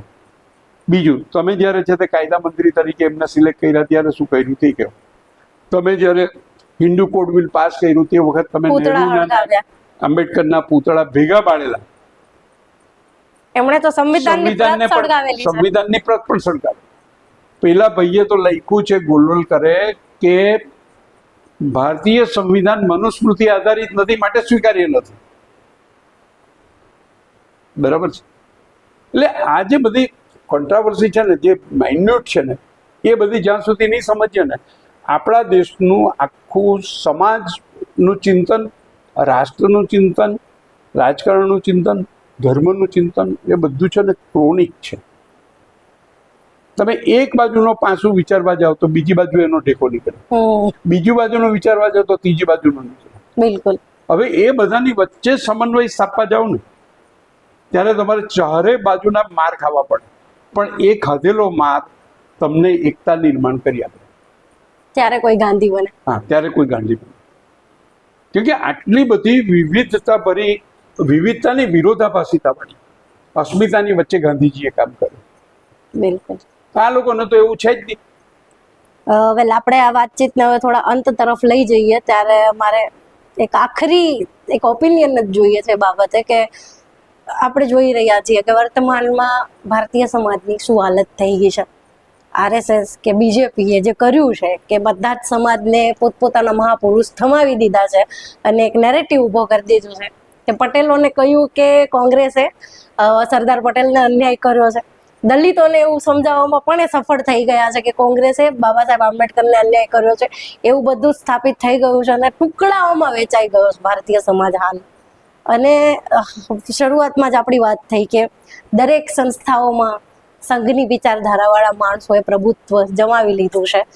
ત્યારે કોંગ્રેસ પુત્ર ઉત્તમ પરમાર સાહેબ શું વિચારે છે? આ ભારત દેશનું ભવિષ્ય ક્યાં જઈ રહ્યું છે? તમને લાગે છે કે કદાચ હવે રાજકીય સત્તા પરિવર્તન થઈ પણ જશે, રાહુલ ગાંધી સત્તા ઉપર આવી પણ જશે, પણ આજે ઝેર ગોળાઈ ગયું છે સમાજમાં, જે વેચાઈ ગયા છે લોકો ટુકડાઓમાં, એનો કઈ રીતે આમાં તોડ આવશે? ક્યારે આ બધું પાછું ભેગું થઈ રહેશે? ક્યારે આ મતલબ જે ખરેખર કોંગ્રેસે જે સમાજની રચના કરી હતી, ગાંધીજીએ, આંબેડકર સાહેબે જે સમાજ રચના કરી હતી, એ પાછો એ સમાજ મળશે? અત્યારે જે પરિસ્થિતિ છે તે આપણને ખૂબ જ અકળાવનારી છે, એમાં ના નથી, પણ એની વચ્ચે જરાય સમતુલા ગુમાવવાની જરૂર નથી. શાંતિથી, સ્વસ્થતાથી આપણે આપણું કામ કર્યા કરવાની જરૂર છે. આપણે જે માનતા હોઈએ તે બોલવું, લખવું, બરાબર છે, ચર્ચા કરવી, એમાં કોઈ નિર્ભયતાથી અને નિડરતાથી એ વાત કરતા રહેવું જોઈએ. કદાપી એવું સમજવું નહીં. હું દરેક વખતે ઘણા બધા કિસ્સાઓ આગળ પણ બનતા આવ્યા ત્યારથી લઈને આજ દિન સુધી કહું કે હું આશાવાદી છું, હું રેશનલિસ્ટ છું, નાસ્તિક છું, છતાં હું આશાવાદી છું. આશાવાદી હોવાનું મારું કારણ, મને આ દેશના જે જીવન જીવનારા લોકો છે અને જે વેદનામાં જીવન જીવે છે તે લોકોની કોઠાસૂઝ અને તે લોકોના દાપણમાં મને બહુ મોટી શ્રદ્ધા છે. એ આ દેશનો બુદ્ધિજીવી નિરાશ થઈ જાય, આ દેશનો રાજકારણી નિરાશ થઈ જાય, આ દેશના ધર્મચારીઓ નિરાશ થઈ જાય, આ દેશનો કરતા હરતા બધા નિરાશ થઈ જાય, ત્યારે ઓચિંતો પેલો કોમન મેન જે છે તે કરવટ ફેરવે છે. એના ભૂતકાળમાં પણ દાખલા બન્યા છે, આજે પણ બને છે, આવતીકાલે પણ બનશે. આવતીકાલ આપણી ઉજળી છે. હું તો એવું માનું છું કે વધુ સારી રીતે એસ્ટાબ્લિશ થવાના છે વેલ્યુઝ. ભારતીય રાજકારણની સ્વસ્થતા આરએસએસ અને નરેન્દ્રભાઈ અમિત શાહના નેતૃત્વનો પરાભવ થશે. તેના સાથે એક બહુ જ સરસ સ્થિરતાવાળું અને સમજણવાળું અને લોકતાંત્રિક મૂલ્યોવાળું પોલિટિક્સ ભારતમાં કામ કરતું થઈ જશે. કોણ કરશે? હું કોઈ હીરો વર્શિપમાં પડતો નથી. અત્યારના સમયમાં રાહુલ ગાંધી તેના માટેનું શ્રદ્ધેય નેતૃત્વ છે એમાં મારા મનમાં શંકા નથી. એ માણસ લોંગ લાસ્ટિંગ વિઝનવાળો છે અને એનું વિઝન પ્રત્યે મને બહુ જ આદર છે. કદાચ કોઈ એની કલ્પેલું હતું એવું આ કરે. તમે કોંગ્રેસની પરંપરાગત નેતાગીરી છે તેના કરતા જુદો વિચાર કરનારો માણસ, કે ભલે નહેરુ પરિવારમાંથી આવે છે, પણ આખા નહેરુ પરિવારની પણ જે વિરાસત છે ને તેને પણ આપી જાય એવું વિચાર કરનારો માણસ છે, બરાબર. અને જરાય ડરતો નથી, જરાય મચક આપતો નથી માણસ. એટલી એની જે ધૈર્ય છે, એનામાં જે તિતિક્ષા છે, એનામાં જે ધીરજ છે, અને આટલા ચારે બાજુના એને ચારે બાજુથી ઘેરવાની કોશિશ થાય છે. કરોડો રૂપિયા, અબજો રૂપિયા એની ઇમેજ છબી બગાડવા બગાડી માટે દીધી. પ્રયત્ન કરવા થાય. પણ તમે જો બધું કકડભૂસ થતું જાય છે. બરાબર છે. પાછા ઉઠ્યા. હા, એને જાતે તોડી, કોઈની મદદ વગર. ઉલટું એવું થયું, જો એ લોકો RSS વાળા અને BJP વાળા જ્યારે સત્તામાં આવે ને ત્યારે એ લોકોના મનમાં બે ટાર્ગેટ હતા. એક નહેરુ પરિવારને ખતમ કરી દેવું અને બીજું કોંગ્રેસને ખતમ કરી દેવું. આ બે વાક્યોમાં એ લોકો ઊંધા પડી ગયા છે. કોંગ્રેસ મુક્ત ભારત. કોંગ્રેસ મુક્ત ભારતની જગ્યાએ ભાજપની અંદર કોંગ્રેસનીઓને પ્રવેશ આપવા પડ્યા. કોંગ્રેસ યુક્ત ભાજપ થઈ ગયું. ઉલટું કોંગ્રેસ એ લોકોએ પોતાની કોઈ વિચારધારા નથી, પોતાના કાર્યકરોને અવગણીને છે તેને સત્તા આપવી પડશે એ બન્યું. અને કોંગ્રેસની વિચારધારાને તો નાબૂદ કરી જ નહીં શક્યા. ફરી પાછી 54 સીટ ઉપરથી 102 સીટ થઈ ગઈ. બરાબર છે. એ સીટ તમે કોંગ્રેસી કાર્યકરો અને કોંગ્રેસી નેતાઓએ લાવી આપેલી નથી. રાહુલ ગાંધીએ જે કમિટમેન્ટ ઉપર બતાવ્યું, એ કમિટમેન્ટ અને એ વિચારધારા અને એ મૂલ્યોથી પ્રેરાઈને બિયોન્ડ કોંગ્રેસ યુવાનો, યુવતીઓ આ બધા છે તે કોંગ્રેસ તરફ આકર્ષાયા છે. નહેરુ પરિવારને નષ્ટ કરવાની વાત કરવા ગયા, તેની જગ્યાએ એક નહેરુ પરિવારનું પ્રતિનિધિ ચાલતો, તેની જગ્યાએ 73 એ લોકોના રાજમાં ભારતીય રાજનીતિમાં સક્રિય છે. બરાબર છે. એટલે કોઈ પણ પરિવારની વિરાસતને તમે ખતમ નહીં કરી શકો. તમે એમ કહો કે હું બધું બાળીને ભસ્મીભૂત કરી નાખું, એમ નહીં થાય. અને તમે જુઓ કે કોંગ્રેસની આખી કાયાપલટ એણે જે કરી છે તેમાં પણ એણે રાહુલ ગાંધીએ જે સંઘર્ષ કર્યો છે ને, કોંગ્રેસમાં આવો સંઘર્ષ નહેરુને પણ કરવાનો નથી આવ્યો પોલિટિકલી. એટલે આઝાદી પછી, સ્વાતંત્ર્ય આંદોલન તરીકેની વાત નથી, આઝાદી પછી એમને તો એક વિરાસત મળી ગઈ હતી. પણ આ માણસે જે સંઘર્ષ કર્યો છે ને, બેનમૂન કર્યો છે. અને તમે જુઓ કે બધું પ્રચાર તંત્ર બધું જ ખાડે ગયું છે લોકોને. અને તેની સામે રાહુલ ગાંધીનું નેતૃત્વ ઊભું થઈ ગયું.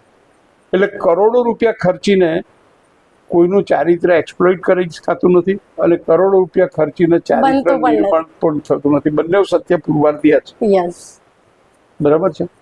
એટલે હોપફુલ છું, હું તો આશાવાદી છું કે આવતું રાજકારણ બધું જ સ્વસ્થ થશે અને બીજેપીએ પણ ફરી પાછું બેઠા થવું હશે આ લોકોના પરાભવ પછી. તો એમણે આ કોમ્યુનલ રાજકારણ છોડવું પડશે. તો એનો પણ ફરી પાછું જમણેરી રાજકીય પક્ષ તરીકેનો વિકલ્પ ખુલ્લો જ છે.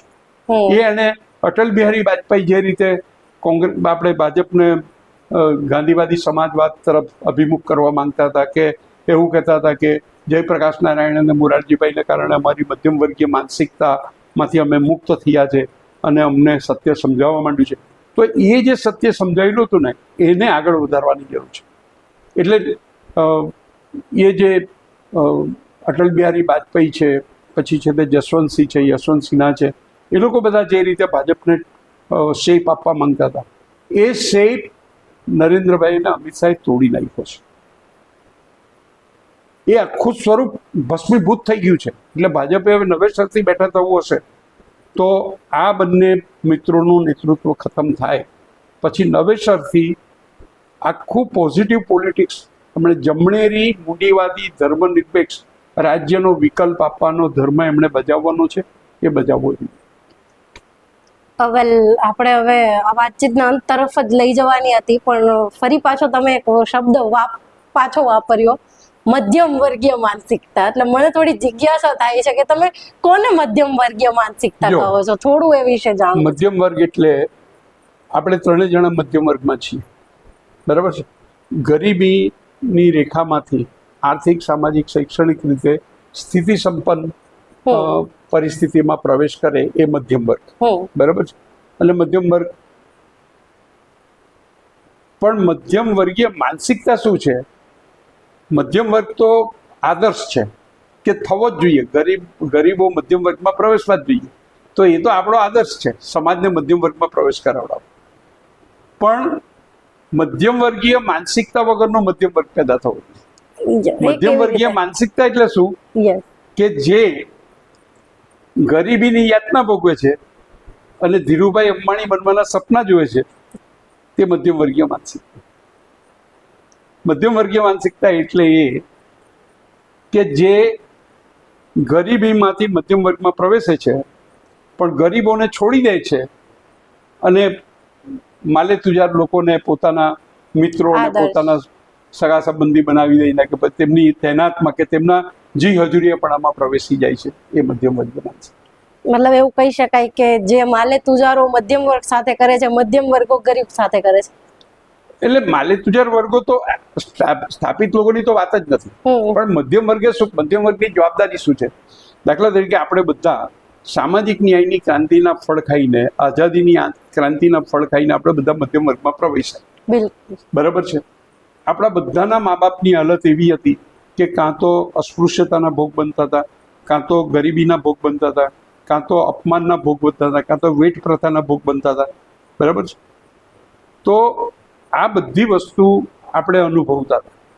તેમાંથી આપણે મધ્યમ વર્ગમાં પ્રવેશ્યા અને આપણે સમાન ભાગીદારી, સમાન આર્થિક અધિકાર, સમાન અધિકાર, સમાન ભાગીદારી અને સમાન મતાધિકાર પ્રાપ્ત કરીને મધ્યમ વર્ગમાં પ્રવેશ્યા.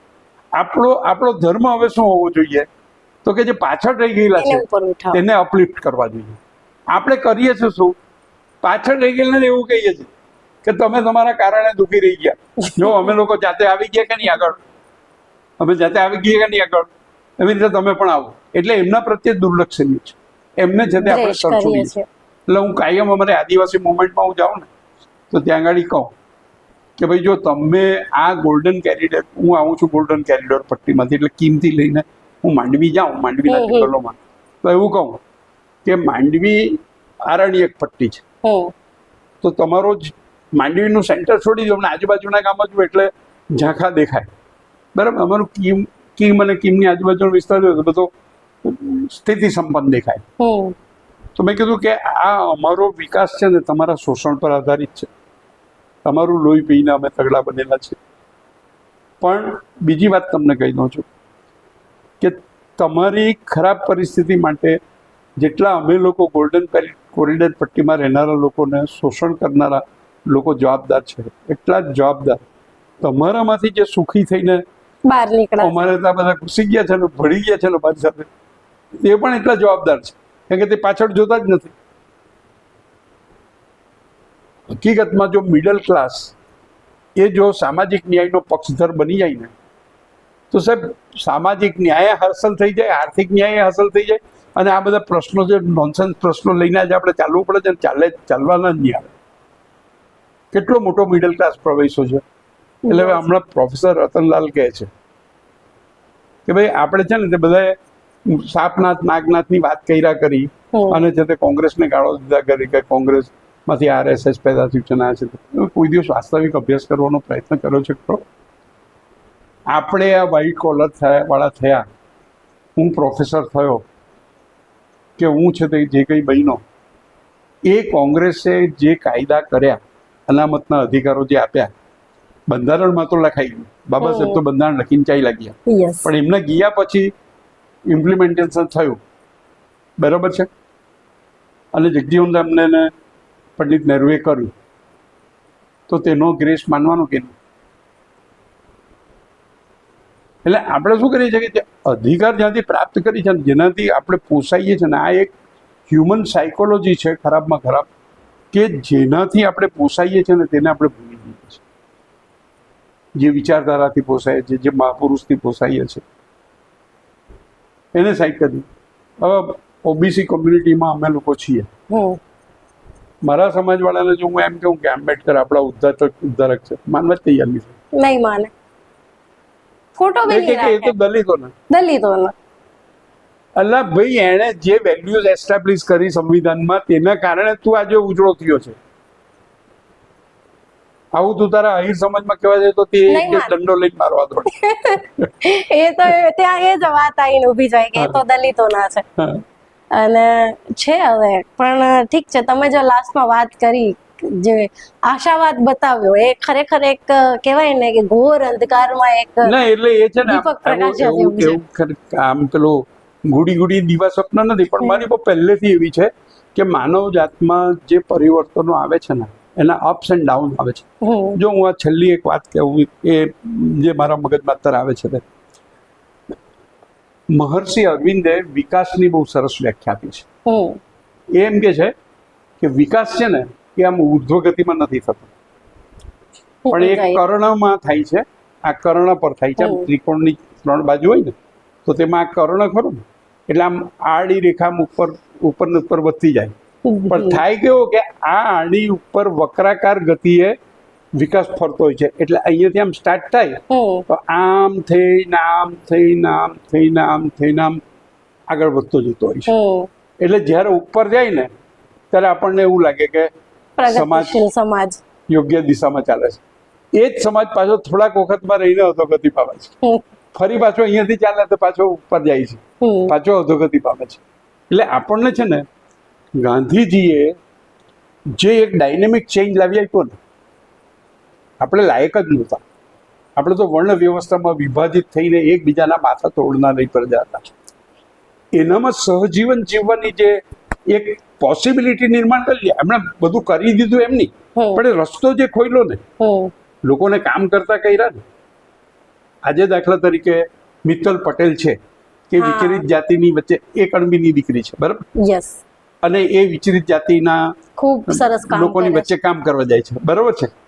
તો એ જે આખી દ્રષ્ટિ જે આવી ક્યાંથી આવી? એ ગાંધીયન વિચારધારામાંથી આવી કે ભાઈ જે આ લોકોની વચ્ચે જાઓ, આપણે આ લોકોનું કામ કરો. તમને આશ્ચર્યજનક વાત કહું, ઘણા બધા દલિત મિત્રોને કહું છું, ભારતમાં મરેલા ઢોરનું ચામડું ઉતારનારા બ્રાહ્મણ લોકોની એક સહકારી મંડળી છે. તેમાં 68 બ્રાહ્મણોએ ચામડા ઉતારવાનો આપણે છે તે એમાં પ્રવેશ કર્યો. તેના કારણે એમના ઘરવાળાએ બધા એમના ઘરમાંથી કાઢી મૂકેલા, એટલે બધા છે તે બહાર થયેલા. એમાં એક દાખલો આપણો કછોડીમાં કીકુભાઈ નાયક. કીકુભાઈ નાયક ને કીકુ ખાલકો જ કહેતા, નાયક પણ ખાલકો કહેતા. કેમ? તો કીકુભાઈ નાયકે છે તે આ ઢોરના ચામડા ઉતારવાનું, મરેલા ઢોરના ચામડા ઉતારવાનું ચાલુ કર્યું. જે દિવસે ચાલુ કર્યું એમના બાપાને ખબર પડે કે કીકુ છે તે ઢોરનું ચામડું ઉતારે, તે કેવડાવી દીધું તો ઘરમાં નહીં આવતું. તો કીકુભાઈ એ ગામમાં ઝૂંપડી બાંધીને હતા, એને એમની પત્ની બંને રહેલા. અને એ કીકુભાઈએ આખો પછી સંસ્થા ઊભી કરી, બરાબર છે?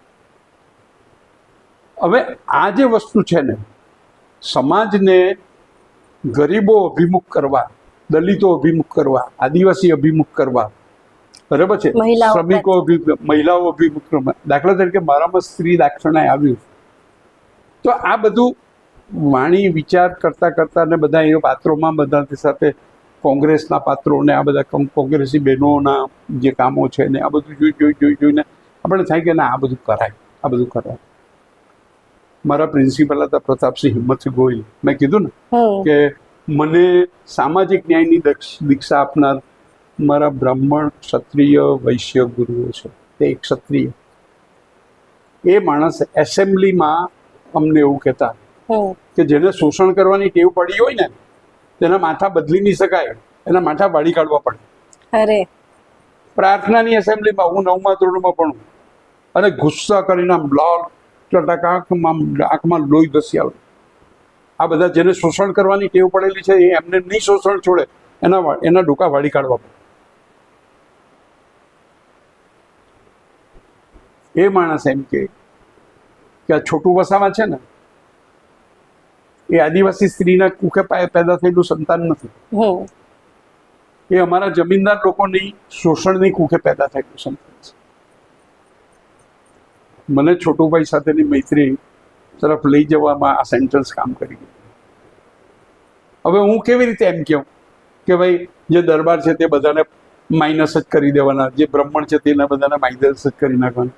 આ પ્રકાશભાઈએ મને સામાજિક ન્યાયની, હિન્દુભાઈ જાનીએ મને સામાજિક ન્યાયની દીક્ષા આપી છે, તો એ બધાને ફંગોળી દેવાના? બિલકુલ નહીં. એટલે આ વાત નહીં કરવાની આપણે. હા, વિચારધારાને પડકારો, બ્રાહ્મણવાદને પડકારો, સામંતવાદને પડકારો, બરાબર? સામંતી માનસિકતા હોય તો કહી દેવાય કે ભાઈ આ હજુ તમે યાદ ધર્મમાંથી તમે હજુ સામંતી માનસિકતા તમારા નથી છોડતા તમે, અને કહીએ તો એ લોકો સ્વીકારે. પણ આપણી દ્રષ્ટિમાં જો પેલું હોય તો આપણે એમને વ્યક્તિ તરીકે નહીં ધિક્કારતા હોય તો એ લોકો વિચાર તરીકે આપણી વાત સાંભળે.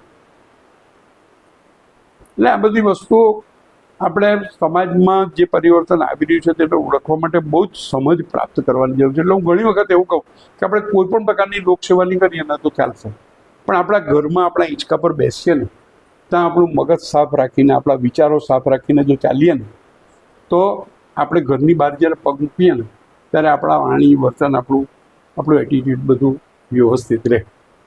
બિલકુલ, ખૂબ સરસ તમારો સંદેશ એક જ લાઈનમાં આવી ગયો કે કોઈ પણ માણસને તમે જો એક વ્યક્તિ તરીકે નહીં ધિક્કારો તો તમે વિચાર તરીકે એને બદલી શકશો 100%. અને ખૂબ સરસ સંદેશ રહ્યો અને ખૂબ સરસ રહી આજની વાતચીત. તો આ હતા ઉત્તમભાઈ પરમાર. કિમ ખાતે આજની આ મુલાકાત ખૂબ જ સરસ રહી. મળશું હવે આપણે નવા વિડીયોમાં, નવા વિષય સાથે, નવા વ્યક્તિ સાથે, નવા મુદ્દાઓ ઉપર ચર્ચા કરશું. ત્યાં સુધી આવજો. નમસ્કાર.